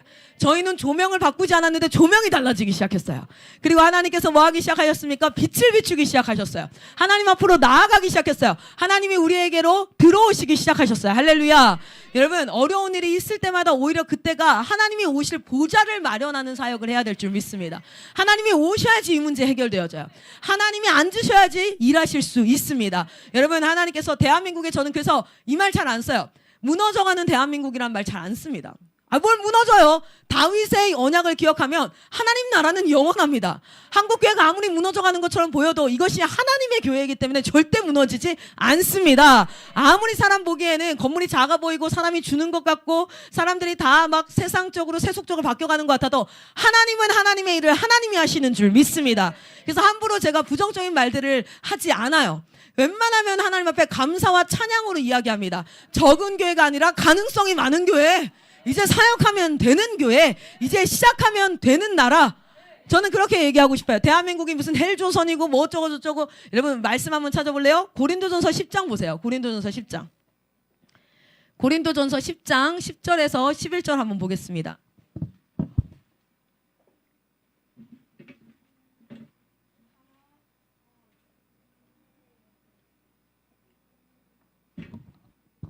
고린도전서 10장 10절에서 11절 갑니다. 읽겠습니다. 시작. 그들 가운데 어떤 사람이 원망하다가 멸망시키는 자에게 멸망하였나니 너희는 그들과 같이 원망하지 말라. 그들에게 일어난 이런 일은 본보기가 되고 또한 말세를 만난 우리를 깨우치기 위하여 기록되었느니라. 아멘. 뭐냐면 내가 원망하는 말이나 원망이라는 건 뭐냐면 탓하는 거야. 일단은 탓한다는 건 문제가 있었다는 거예요. 이거 뭔가 잘못됐어. 문제가 있어. 그러면 그걸 뭐 하는 거예요? 누구 탓을 하는 겁니다. 당장 4살짜리 아기가요. 저한테 뭐라는 줄 알아요? 제가 지나가다가 걔랑 나랑 지나가다가 서로 못 봐서 툭 쳤어요. 그런데 여러분 저는 50kg예요. 지금 아기도 뱃속에 있으니까 50kg죠. 그 친구는 12kg예요. 누가 넘어졌겠어요? 12kg가 넘어졌지. 그렇죠? 툭 치니까 넘어졌어요. 근데 얘가 딱 일어나자마자 뭐라고 얘기하셨어요? 엄마 때문에 넘어졌어요. 여러분 원망이라는 건 다른 게 아니라 문제가 생겼다는 뜻이고요. 그 문제를 누군가의 탓을 한다는 뜻입니다. 원망을 한다는 건 문제가 생겼다는 그거. 근데 그게 어렸을 때부터 습관이 돼요. 왜 그러냐면 죄가 바로 그건데요. 아담이 죄를 지었을 때 하나님이 와서 그래요. 너 선악과 먹었니? 라고 물어봐요. 그러면 먹었니라고 물어봤으면 봐봐 내가 너한테 물어봐. 너 이름이 뭐야? 그러면은 my name is 이래야 돼요. 그쵸? 답변이. 근데 내가 what's your name 했는데 it is 9 hours 이러면은 돼요 안 돼요? 안 되죠. 말도 안 되는 소리죠. 그럼 봐봐. 너 먹었니 안 먹었니 했으면은 뭐라 그래야 돼요? 먹었는지 안 먹었는지 답변을 해야 되잖아. 근데 얘가 뭐라 그러는 줄 알아요? 아담이 이렇게 얘기합니다. 뭐라고 얘기해요? 하나님이 내게 주셔서 내 옆에 있게 한 그 여자가 나에게 줘서 먹었습니다. 먹었습니다라는 대답을 하기 전에 두 가지를 얘기해요. 첫 번째 뭐라고 얘기합니까? 여자가 줘서 먹었다 이거야. 그러니까 누구를 탓하는 겁니까? 이 여자가 줘서 먹었다 이거야. 중요한 건 누가 먹었냐고. 네 입이었냐고 하와였냐고. 하와 입이 아니라 네 입이었으면 네가 먹은 건데 이유가 뭐였냐면 여자가 줬다 이거죠. 그런데 또 한 명을 더 탓합니다. 결과적으로 뭐예요? 하나님이 내 옆에 줘가지고 옆에 있어가지고 걔가 나한테 줘가지고 내가 먹었다. 결국에는 누구를 탓하냐면 인간은요. 나 아닌 다른 누군가를 탓하기를 원합니다. 그래야지 내 죄가 다른 사람에게 갈 수 있으니까. 그런데 그 원인은 결국에는 하나님을 탓하게 돼 있어요. 여러분 우리 둘이 못 보고 지나쳐서 툭 넘어졌으면 탓할 일이 아니라 뭐 할 일이에요? 일어나고 일으키고 아파 이러고 그냥 지나가면 될 일인데 뭐 하는 거예요? 당장 그 어린 나이 때부터 뭐가 딱 나타나요? 아이들은 절대 선하지 않아요. 다 죄인으로 태어나요. 야베스의 기도 기억나시죠? 그래서 그들은 하나님의 말씀으로 회복되어져야 될 대상들이죠. 엄마 때문에 넘어졌어요. 그래서 제가 그 자리가 사역할 자리라는 걸 깨달았어요. 바로 그 자리가 사역할 자리고 4살짜리를 데려다 놓고 얘기를 했습니다. 뭔 얘기를 시작하냐면 엄마 때문에 넘어진 게 아니라 너랑 나랑 부딪혀서 그래. 안 부딪혔으면 안 넘어졌을 거야. 앞에 잘 보고 다니자. 하이파이브. 그랬더니 이 친구가 뭐요? 막 말을 듣다가 하이파이브예요. 그리고 나서는 그냥 갑니다. 그런데 그게요 굉장히 중요한 게 그때 대다수 부모들이 뭐부터 시작하는지 미안해 아팠어. 그럼 뭐가 되는 줄 아세요? 탓하는 게 습관되기 시작해요. 탓하는 게 습관되기 시작해요. 그러니까 미안할 수 있죠. 내가 50kg라서 미안하다. 네가 12kg고 난 50kg라서 네가 넘어졌네. 덕분에 나는 안 넘어졌는데 많이 먹어라. 이럴 수는 없으니까. 그런데 분명하게 얘기해줘야 될 거는 탓한 것은 절대 그것은 사실은 죄의 시작입니다. 죄가 드러나는 것의 시작인데 우리는 그런 것들을 굉장히 잘하죠. 그거의 반대가 뭔지 아십니까? 일어나는 모든 일들에 대해서 뭐 하는 겁니까? 감사하는 겁니다. 감사하는 거예요. 여러분 어떤 사람이 이렇게 얘기를 해요. 인간이 가지고 있는 고통은 뭐와 같냐면 실제로 자기가 겪는 고통의 개수 또는 고통의 문제에다가 뭐를 곱한 거냐면 주관적인 평가를 곱한 거래요. 그러니까 이게 무슨 뜻이냐면요. 고통의 문제나 개수가 내 인생을 진짜 불행하고 고통스럽게 하는 게 아니라 내가 주관적으로 이 문제를 어떻게 생각하느냐에 따라서 고통은 커지기도 하고 작아지기도 한다는 거예요. 여러분 어떤 친구들은 뭐 합니까? 내가 요만큼을 가졌는데 다른 친구 아이폰 최신폰을 가지면 내가 가진 이것 때문에 감사하는 게 아니라 뭐예요? 이것 때문에 비교돼서 너무 스트레스를 받아하고 난 이거 없어서 막 이렇게 하는 이 주관적인 평가 그것이 뭘 더한다는 거예요? 고통을 더한다는 거예요. 그래서 사실은 우리가 무엇을 할 때 감사할 때 내가 가진 것을 감사할 때 고통은 반이 아니라 확 줄어버리는 거죠. 할렐루야. 하나님은 이 영적 비밀을 아셨어요. 왜냐하면 이 땅은 고통스러운 땅이었거든요. 이 땅은 고통스러울 수밖에 없는 땅이었습니다. 그래서 데살로니가 전서에서도 뭐라고 얘기합니까? 쉬지 말고 기도하라 범사에 감사하라. 이는 그리스도 안에서 너희를 향하신 하나님의 뜻이니라. 어차피 통과해야 될 광야라면 여러분 불안하고 두렵고 어려운 가운데 통과하지 마시고 감사와 찬양으로 하나님 앞에 통과하시기를 축복합니다. 감사는 어떤 능력이 있습니까? 첫 번째 하나님이 오실 수 있는 보좌를 마련하는 곳입니다. 하나님의 보좌를 여러분의 삶 가운데 마련하는 것 감사와 찬양으로 하시기를 소망합니다. 반대로 여러분이 원망하고 탓하는 말은 무엇입니까? 아까 기억나세요? 고린도서 10장 10절에 멸망시키는 자가 들어오게 한다는 거예요. 내 안에. 보좌를 마련하는 거야. 감사는 하나님이 오실 수 있는 보좌를 마련하는 거라면 원망하고 탓하고 불평하는 것은 비교하는 것은 뭡니까? 사단이 들어오는 보좌를 마련한다는 거예요. 여러분은 어떤 것을 마련하시겠습니까? 여러분의 집에, 여러분의 공동체에 감사와 찬양을 마련하시기를 소망합니다. 두 번째 여러분 감사와 찬양은요. 악한 세력을 내어 쫓는 무기입니다. 이미 들어왔으면 어떡할 거야? 여러분 자 보세요. 이 안에 이 공간 안에 들어올 수 있으려면 문으로 들어와야 돼요. 문을 열어줘야 들어올 수 있어요. 이 안에 하나님이 계세요. 그런데 우리가 사단한테도 문을 계속 열어줘. 그럼 이 안에서 하나님과 사단이 뭐 하는 겁니까? 같이 있는 거잖아요. 그렇죠? 그래서 막 이렇게 그래서 우리는 문단속을 참 잘해야 돼요. 실제로 가인한테도 뭐라고 합니까? The sin is crouching at your door. 문 앞에서 문 옆에서 crouching이 뭡니까? 숨어서 웅크리고 있다는 뜻이에요. 웅크리고 있다가 문 열리면 바로 들어가려고. 그런데 문을 어떻게 열어주는 거예요? 우리가 감사를 하면 하나님께 보좌를 마련해서 문을 여는 거고 원망과 불평과 탓함은 무엇입니까? 사단한테 문 열어주는 거야. 그럼 사단이 바로 들어와서 이제 거기서 왕 노릇합니다. 주인 노릇합니다. 자 그러면 이미 들어와 있다면 이미 내가 지금 사실은 습관적인 불평하는 사람이 있어요. 습관적으로 부정적인 얘기하는 사람이 있어요. 습관적으로 하는 사람들이 있습니다. 그래서 이미 이게 문이 열렸어. 그러면 어떻게 해야 될까요? 또한 감사와 찬양은 이미 들어와 있는 악한 세력을 내어 쫓는 능력이 있는 줄 믿습니다. 여러분 사무엘상 16장 23절 같이 봅시다. 사무엘상 16장.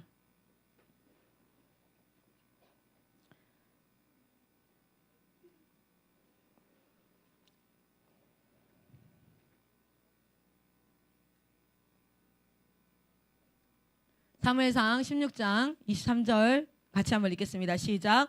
하나님께서 부리시는 악령이 사울에게 이를 때에 다윗이 수금을 들고 와서 손으로 탄즉 사울이 상쾌하여 낫고 악령이 그에게서 떠나더라. 아멘.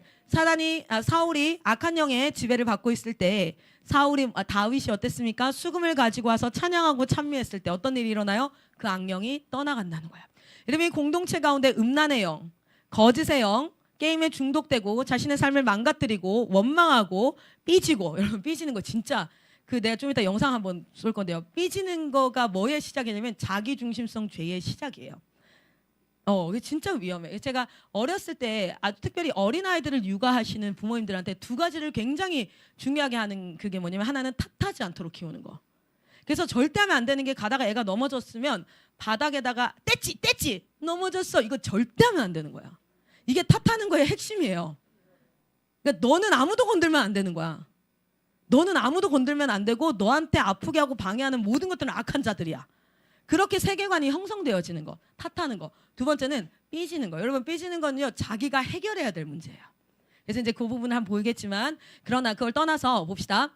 악한 신이 들어왔을 때 뭐 하는 겁니까? 떠나가게 하는 거. 여기 공동체 가운데 음란의 영이라든지 또는 결혼할 시즌이 아닌데 이성교제가 일어난다든지 그렇죠? 그리고 거짓말, 중독 그리고 이제 그 불평하는 말들 이런 것들이 있으면 그거 하지 마로 교정을 해가는 것과 가는 것도 해야 되지만 반드시 선행돼야 될 건 뭡니까? 악한 영을 쫓아내는 것은 감사와 찬양입니다. 여러분 감사의 제도를 만드셔야 돼요. 찬양의 소리를 만드셔야 돼요. 가정에 실제 저희 아버님도 목회를 하시거든요. 저희 집에 누가 아프거나 이제 사역할 때 딱 방해가 일어날 때 저희가 이번 삼천리 반전의 날을 시작하는데 2박 3일 시작하면서 물이 안 나오기 시작했어요. 죽을 뻔했어요. 임산부가 화장실 못 가면 어떻게 되는지를 제가 이번 2박 3일 동안 제대로 알게 됐어요. 생수를 사와서 제가 물을 내렸어요. 화장실 안 가면 싸겠더라고요. 진짜 이건 죽겠더라고요. 2박 3일. 그런데 2박 3일 딱 끝나자마자 오후 2시에 모터가 고쳐졌습니다. 2박 3일 동안 똑같은 기술자 아저씨가 똑같이 고쳤는데 안 고쳐지다가 그분이 저한테 얘기해요. 그분 안 믿는 분인데 나 어제도 이렇게 했어. 전날도 이렇게 했어. 왜 안 댕겨? 막 나한테 그래요. 근데 잘 모르겠어요. 그래서 이제 우리는 알죠. 이게 영적 전쟁이었어요. 그래서 불편함을 막 엄청 더하더라고요. 너무 불편하죠. 양치질을 생수로 했으니까 물이 안 나오니까 살수차 막 16톤씩 40톤이 왔습니다. 그래서 막 갖다 놓고 했어요. 자, 그런데 그런 영적 전쟁이 딱 일어나잖아요. 그러면은 이것을 이기려면 대적하는 것도 하지만 뭐예요? 감사와 찬양이 이겨버려요. 할렐루야. 2박 3일 동안 뭐 했게요? 저희가 찬양 더 뜨겁게 했어요. 땀 더 났죠.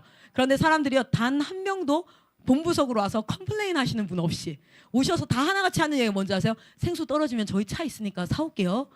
그래서 팀에서 사와서 본부에다가 생수를 채워주시고 그리고 양치질 못하는 사람 있으면 저희 팀에 물 있으니까 좀 갖고 가시라고 하면 돼요. 막 서로 카톡창 100명 있는데 우리 인솔자분들 카톡창에 감사와 찬양이 넘쳐나는 거예요.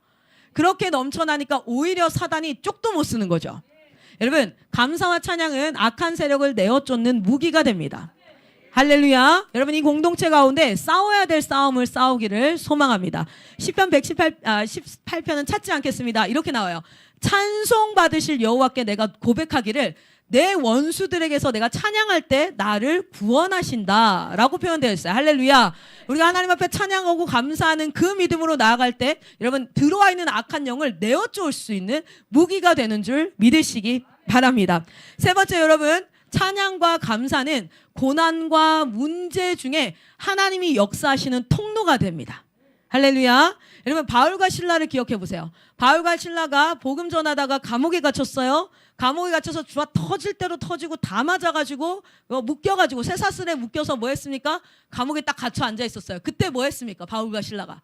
그때 뭐 했어요? 기도했어요. 기도하고 나서 뭐 하기 시작했어요? 찬양하기 시작했어요. 감사와 찬양을 올려드리기 시작하니까 뭐가 열려요? 옥문이 열려버렸습니다. 할렐루야. 여러분 저는 이것을 경험했습니다. 실제로 저희 재판 들어가 있는 기간 동안에 이 재판을 해결해달라고 기도를 엄청 매달리는데 더 우울해지더라고요. 왜냐면요 끝이 안 보이니까요. 답이 없으니까요. 그런데 오히려 감사하기 시작했습니다. 오히려 찬양하기 시작했습니다.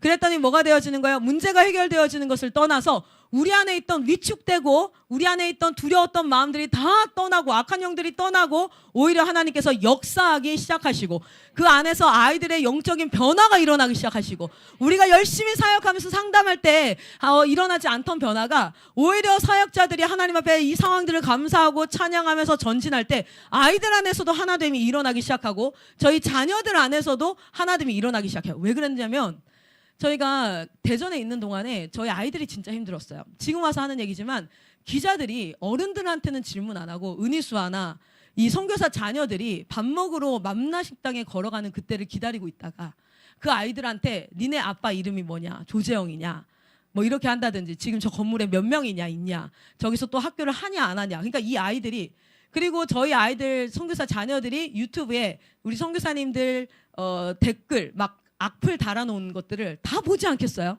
그러니까 얘네들이 참 많이 위축되고요. 어려웠었어요. 그런데 오히려 저희가 감사와 찬양으로 바뀌면서 이 아이들이 뭘 고백하냐면 하나님 앞에 자유함을 고백하고 복음 전하다가 감옥 갈 수 있구나. 복음 전하다가 욕먹을 수 있구나. 그러나 이 사도 바울처럼 우리는 옳은 것을 전하는지를 확인하고 경험하는 그런 역사가 되었습니다. 할렐루야.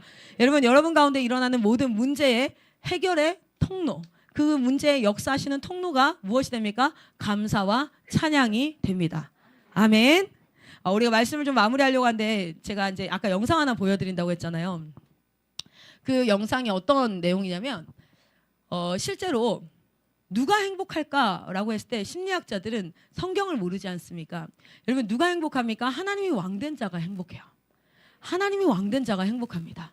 그런데 난 예수 믿는데 왜 안 행복하지? 왜냐하면 어느 순간 하나님 왕이 아니라 습관적인 삶으로 신앙생활을 또 하고 있다는 거겠죠. 그래서 여러분 이 공동체 가운데 감사와 찬양이 가득 넘치기를 소망합니다. 힘들고 고난되고 어려운 상황들 그러나 그럼에도 불구하고 하나님 앞에 감사와 찬양이 넘쳐가기를 소망합니다. 그런데 그 심리학자들은요 어떻게 결론 낸지 아세요? 그 심리학자들의 결론이 다 틀린 건 아니에요. 그런데 그들이 이렇게 결론을 냅니다. 인생은 고통스럽다. 인생은 고통스러워서 행복할 수 없다. 그런데 이 고통스러운 인생 가운데서도 유독 행복하게 사는 사람들이 있다. 그들을 연구해보자 하고 연구를 시작했어요. 그랬더니 그들이 내린 결론이 뭐였냐면 고통이 없는 사람은 없지만 고통 중에서 감사할 거리를 찾을 수 있는 사람들이 행복하더라. 이렇게 이제 자기들이 결론을 냈어요. 그래서 저도 지금 읽고 있는 책인데 저 책이 뭐냐면 감사의 재발견이라고 아마존에서 지금 베스트셀러로 있는 책이거든요. 그 책에서 이렇게 얘기해요. 인생은 고통스럽다. 행복할 수 없다. 그러나 개중에 행복하게 사는 사람들은 감사를 아는 사람들이다. 그래서 다음 세대 자녀들을 양육할 때 아이들한테 100억을 꽂아주면 행복할까요? 인맥을 갖다 주면 행복할까요? 얘네들이 진짜 행복할 수 있는 방법은 뭐냐면 감사를 배우는 거라는 거예요. 감사를 배우고 그 감사를 하나님 앞에 올려드리고 할렐루야. 여러분 삶이 행복해지는 영적 원리 첫 번째 여러분이 꼭 기억하십시오. 감사와 찬양을 배우시기를 소망합니다. 근데 아까 4살짜리 기억나세요?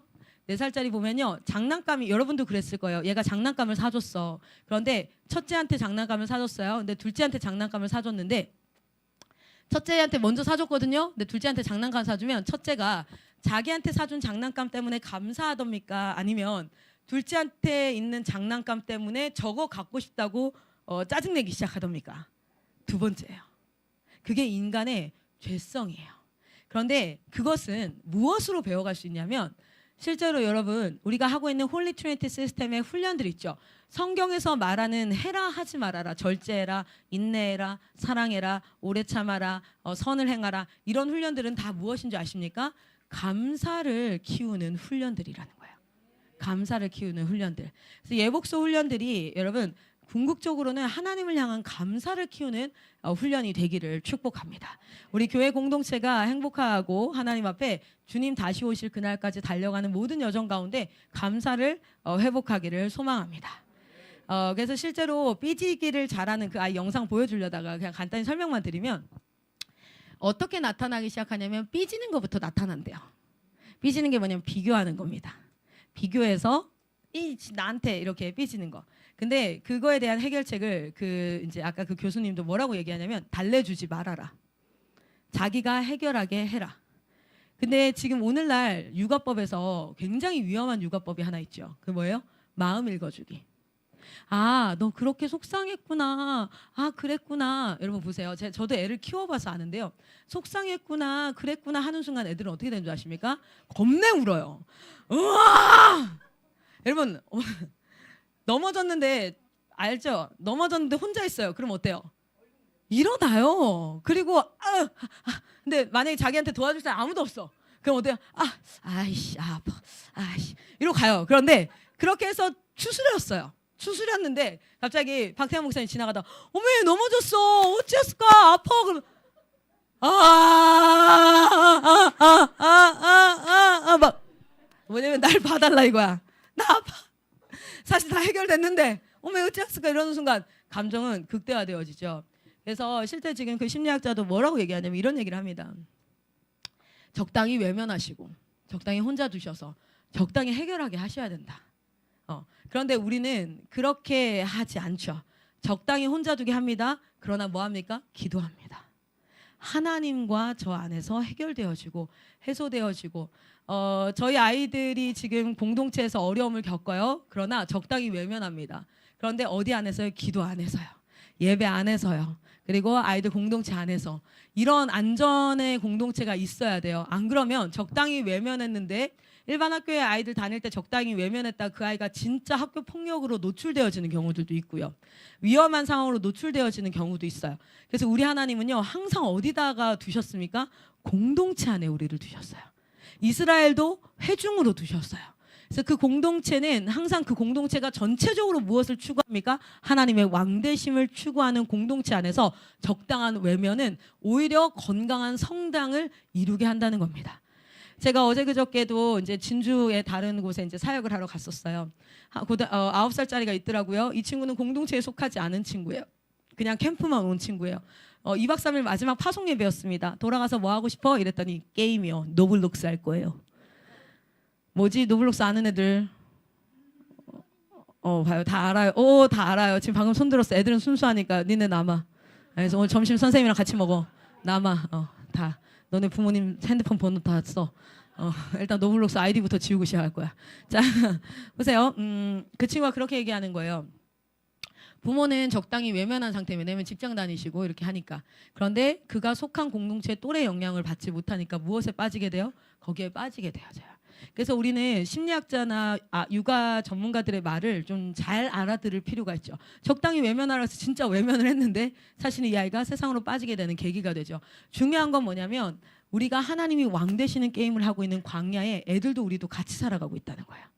그래서 이 아이들에게 이 광야에서 정말 행복하게 복음 안에 참된 자유를 가지고 고통이 없는 세상이 아니라 고통이 없고 내가 문제가 안 일어나고 또는 문제를 다 해결할 수 있는 힘이 있는 그런 사람이 되게 키우는 게 아니라는 겁니다. 그게 아니라 그 고통 가운데서 이 고통을 이길 수 있는 하나님의 능력을 우리가 알아가는 것인데 오늘 여러분과 나눈 그 첫 번째가 뭐였냐면 감사와 찬양의 능력이었습니다. 고통이 찾아올 때 제가 얼마 전이었어요. 얼마 전에 저희 아이가 이제 그 울트라사운드 하니까 초음파 하니까 탯줄을 목에 감고 있대요. 실제로 탯줄을 목에 감아서 아이가 숨을 못 쉬어가지고 뱃속에서 유산되는 경우가 굉장히 많아요. 그래서 위험한 상황이 맞아요. 그리고 제가 자궁 경부 길이가 원래 4cm가 돼야 되는데 1.8cm예요. 그러니까 유산하면 애가 쏟아져 내린다고 하죠. 그런 것처럼 애가 이렇게 나올 수 있는 조산 위험이 있는 두 가지를 그분이 이제 얘기를 하시더라고요. 그 말을 듣고 나오는데 실제 탯줄 목에 감고 있다 하면 이제 다 일주일에 한 번씩 지금 초음파를 봐가면서 확인을 해야 되거든요. 그래서 한데 마음이 어떻게 됐어요? 울적해졌어요. 힘들어졌어요 마음이. 그리고 이거 내가 어떻게 할 수 있어 없어요. 내가 막 뛰면 얘가 탯줄이 막 이제 다시 이렇게 자 어떻게 좀 풀어봐. 어떻게 얘야 야씨 되나? 내가 할 수 없는 일이야. 그렇죠? 내가 어떻게 해줄 수 없는 일이에요. 문제가 나의 인생에 발생한 거예요. 그렇죠? 그런데 제가 그 병원이 이제 3층이거든요. 2층, 1층 엘리베이터 타고 내려오면서 뭐부터 시작하냐면 감사와 찬양부터 시작했어요. 할렐루야 주님을 찬양합니다. 새 노래로 주 찬양. 근데 여러분 그거 아십니까? 아무 원인 없어요. 이유 없어요. 애가 뭐 고쳐졌으면 찬양하는 게 아니라요. 막 찬양하는 거예요. 근데 그 찬양 속에 제 안에 어떤 마음이 드는 줄 아세요? 그래, 생명은 어차피 하나님 거지. 뱃속에서 탯줄이 안 감겼어도 죽을 수도 있는 거고, 탯줄이 감겼어도 살 수 있는 거고, 어차피 이거 하나님이 주셨고 하나님이 취하실 거고 하나님 거지 하면서 믿음이 확 더 찬양했어요. 더 찬양하고 이제 차에 딱 탔는데 저희 남편이 당황하기 시작하더라고요. 얘가 실성을 했나? 이 얘기를 듣더니 너무 심각하게, 그래서 운전을 되게 조심스럽게 눈치를 봐가면서 하시더라고요. 막 이제 찬양을 하는데 제 안에 믿음이 올라오더니 한편에서는 또 어떤 마음이 올라오냐면 감사와 찬양 이렇게 올라오면서 제가 회개가 되기 시작하는 거예요. 사실은 제가 이 회개를 생각도 못 하고 있었는데 처음 아이 임신했을 때요. 아, 왜 지금 이런 마음이 있었어요. 솔직히. 왜냐면 사역이 한참 바빴거든요. 한참 바빠서 우리는 아들 셋이면 충분하다. 더 이상 애 안 갖는다 했는데 하나님이 주셨어요. 그래서 한 번도 제가 그 임신 테스트기를 남편한테 딱 보여줬을 때 남편도 다 이렇게 아이고, 진짜 아이고 이랬고 나도 감사하지 않았었어요. 하나님 앞에. 아, 왜 지금인가? 이거 진짜 맞나? 그래서 병원 가서 확인했는데 맞아. 마음에 계속 어떤 마음이 있었냐면 왜 지금? 이런 마음이 있었는데 난 그걸 잊었거든요. 그런데 그 차에서 생사의 주복이 생사의 화복이 하나님께 달렸습니다. 찬양 믿음이 막 올라오는데 한편에서 하나님이 회개할 걸 탁 주시는데 너 내가 준 생명, 내가 이 땅에서 할 일이 있어서 내가 너무너무 사랑하는 나의 생명 너에게 줬을 때 너 이거 감사했냐? 너 이거 짐덩이처럼 그렇게 생각했지 않냐? 눈물이 나면서 회개가 막 터져나는 거예요. 회개가 막 터져나고 그리고 이제 삼천리 40분 정도 도착할 때쯤 기도가 탁 됐을 때 마음이 평안해졌습니다. 탯줄이고 지랄이고 나발이고 아무 문제가 되지 않았어요. 여러분 욕해서 미안해요. 좀 극적으로 표현하고 싶었어요. 너무 자유해지는 거예요. 애가 뭐 탯줄에 목에 감겨 우울하고 이런 거 다 사라졌어요. 자유해져서 사역 열심히 했습니다. 일주일 뒤에 병원 갔어요. 뭐라고 나왔겠어요? 탯줄은 무슨 너무 건강해요.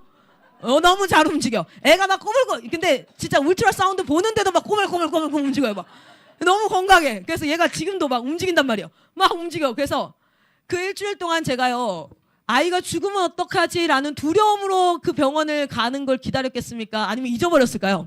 잊어버렸어요. 잊어버리고 병원 예약 왜 됐지? 맞다. 탯줄 맞다.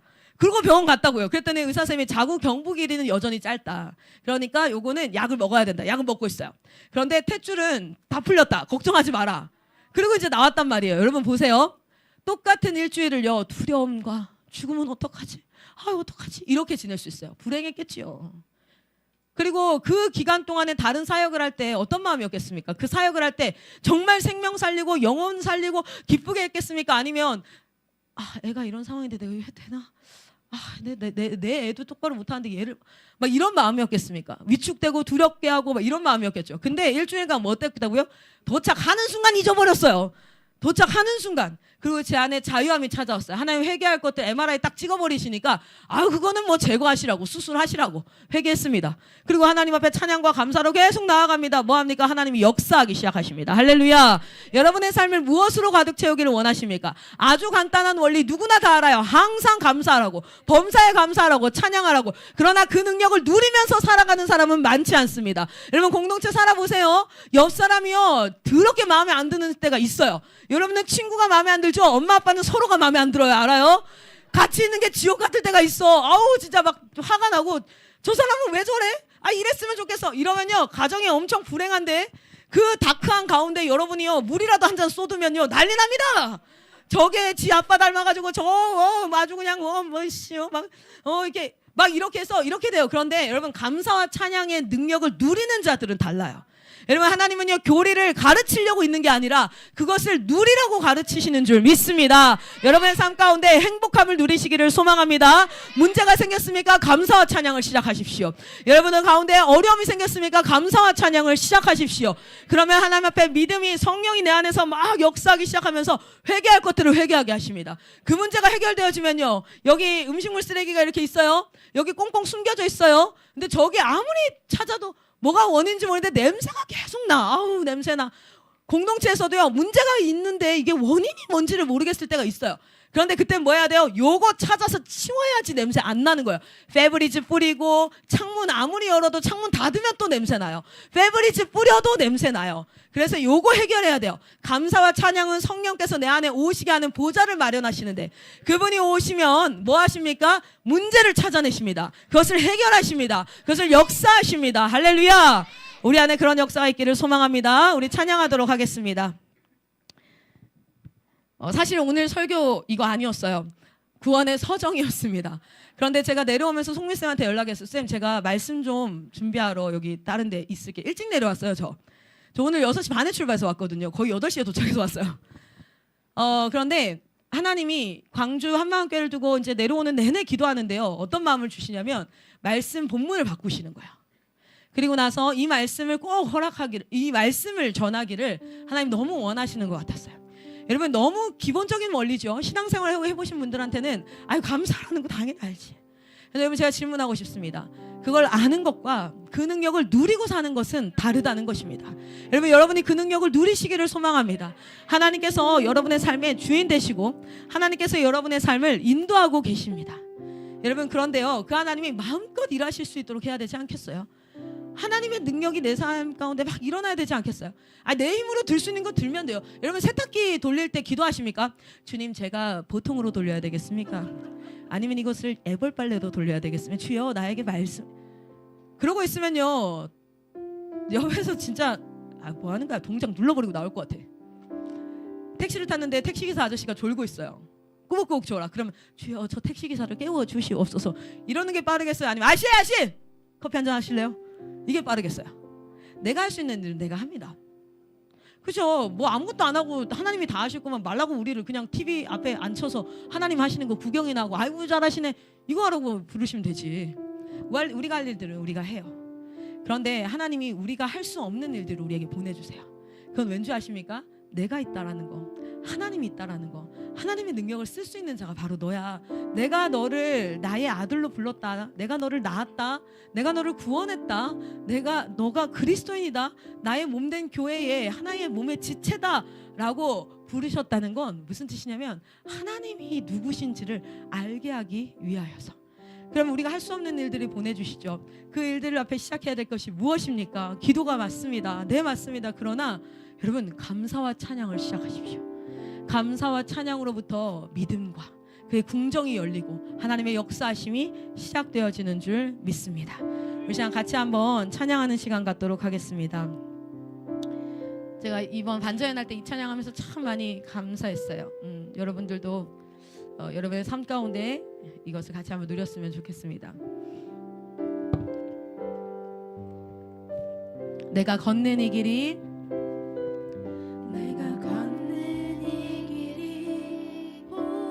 굽어도는 수가 있어도 내 심장이 울렁이고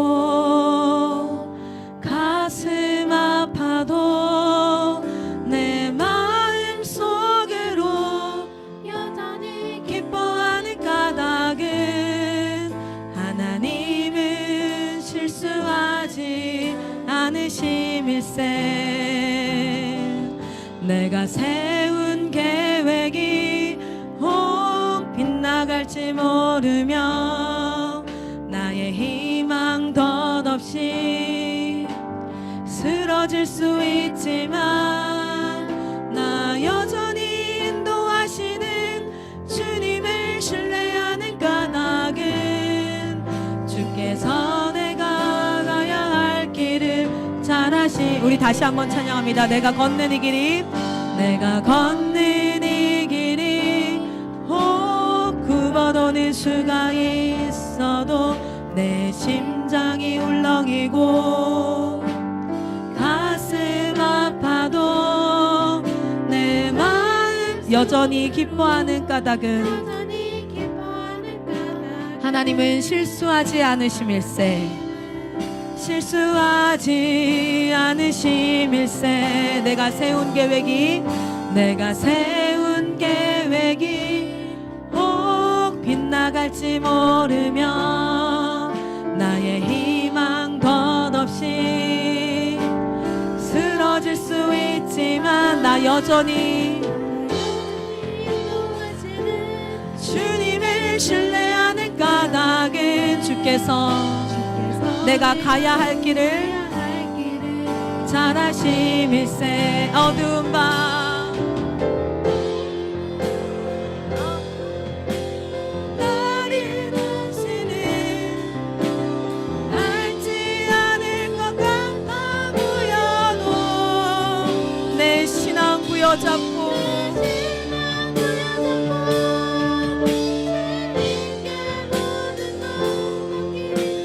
하나님을 내가 믿음일세.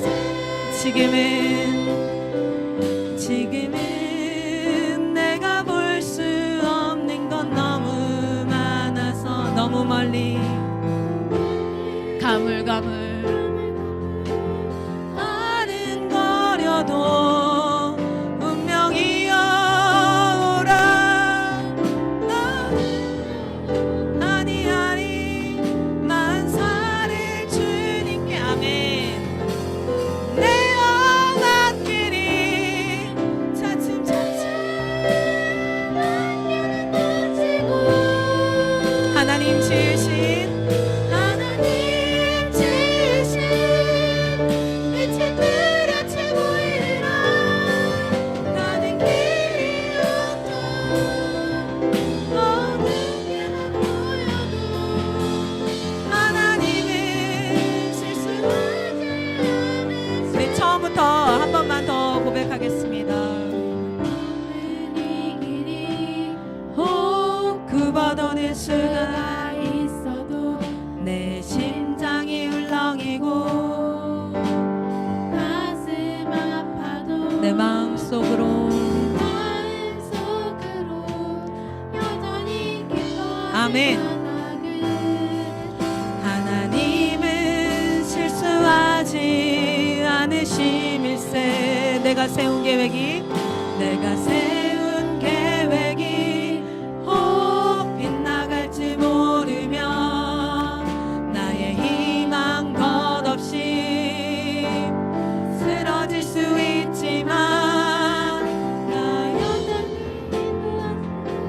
주님을 신뢰하는 까닭은 주께서 내가 가야 할 길을 잘 아심일세. 아멘. 어두운 밤 날이 다시는 밝지 않을 것 같아 보여도 내 신앙 아멘. 주님께 모든 것 맡기니 하나님을 믿음일세. 지금은 내가 볼 수 없는 건 너무 많아서 너무 멀리 가물가물 아른거려도 운명이여 나 두려워 아니하리. 만사를 주님께 아멘. 내 험한 길이 차츰차츰 안개를 거치고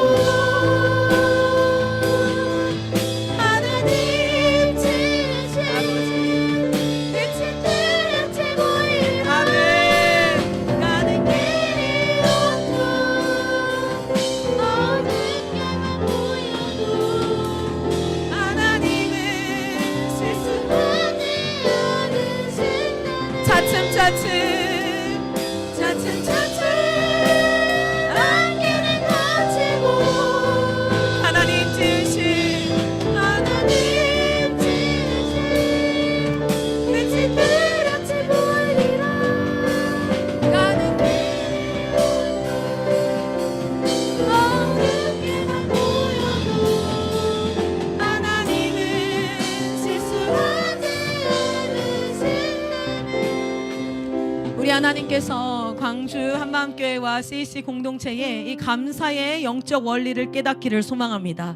그리고 그 감사의 능력을, 찬양의 능력을 회복하기를 소망합니다. 여러분 중심에 하나님 그 문을 여십시오. 감사로 문을 여시고 찬양으로, 찬송으로 그의 궁정 안으로 들어가시기를 축복합니다. 그 안에서 내 아버지와 먹고 마시고 누리며 그의 힘을 누리시고 그의 능력을 누리시고, 그러나 그 무엇보다도 하나님의 얼굴을 구하는 세대가 이 땅 가운데 일어나기를 소망합니다.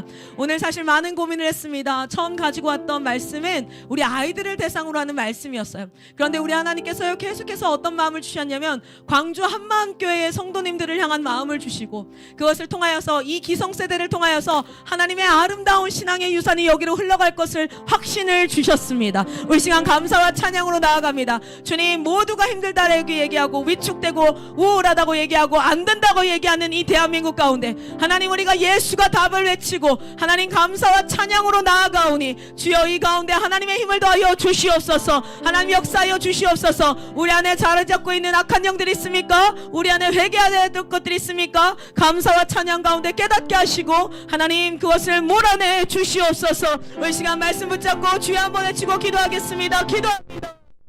주여, 하나님 고난과 어려움 가운데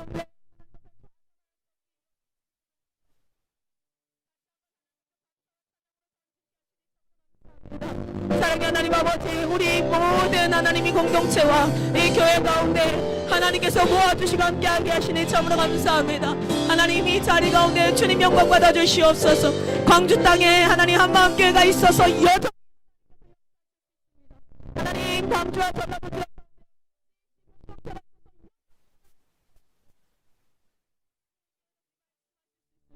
주님의 교회를 기억하여 주시옵소서. 축복하여 하나님 우리의 삶 가운데 아버지 모든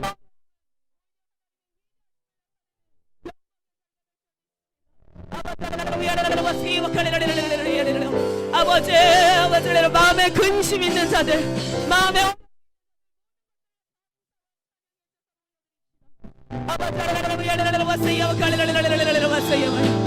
나는 이게 틀린 것 같고 나는 이게 아닌 것 같고 나는 잘못된 것 같지만 우리 하나님은 실수하지 아니하시고 우리 하나님은 끝까지 우리를 인도하시며 우리의 주인 되시며 우리의 왕 되신 줄 믿습니다. 아버지 아버지 주여 아멘. 하나님의 향한 믿음과 우리 주님이 누구이신 줄 압니다. 하나님은 실수하지 아니하시고 하나님은 능력의 하나님이시며 하나님은 만왕의 주인이시며 하나님은 이 땅의 창조주 되시며 우리의 생사입니다.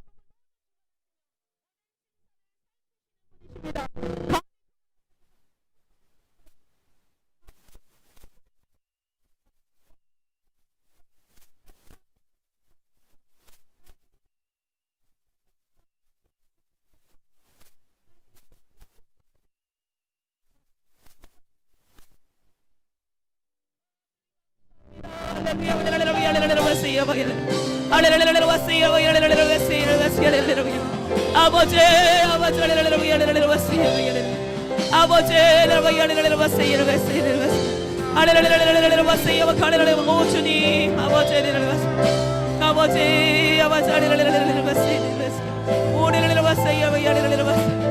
아버지 우리 가운데 역사하시옵소서. 아버지 우리 가운데 역사하시옵소서. 아버지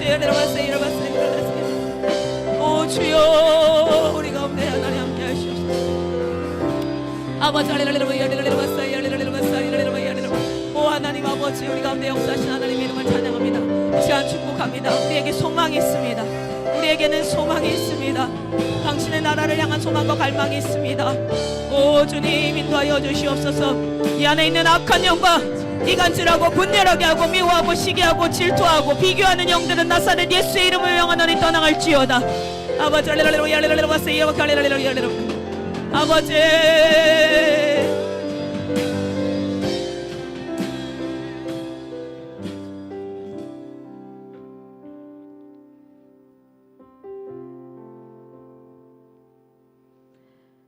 마음의 즐거움은 얼굴을 빛나게 하여도 마음의 근심은 심령을 상하게 하느니라. 하나님께서 우리의 주인이실진데 아버지, 우리가 어찌 근심할 수 있으며 우리가 어찌 걱정하고 낭망할 수 있겠습니까? 그러나 아버지, 우리는 눈에 보이는 것과 들리는 것, 이 모든 상황과 환경 때문에 마치 하나님께서 나에게 도움을 주실지 않을 것처럼, 마치 하나님께서 팔짱 끼고 내 일에 간섭하지 않으실 것처럼 그런 오해 가운데 있기도 합니다. 하나님, 우리가 보는 것과 듣는 것을 아버지 제어하고 오직 하나님 앞에 찬양과 감사함으로 전진하며, 하나님, 우리가 우리의 마음을 잘 지켜 생명의 근원이 이 안에서 일어나게 하는 그러한 생명의 공동체가 될 수 있도록 주님 인도하여 주시옵소서.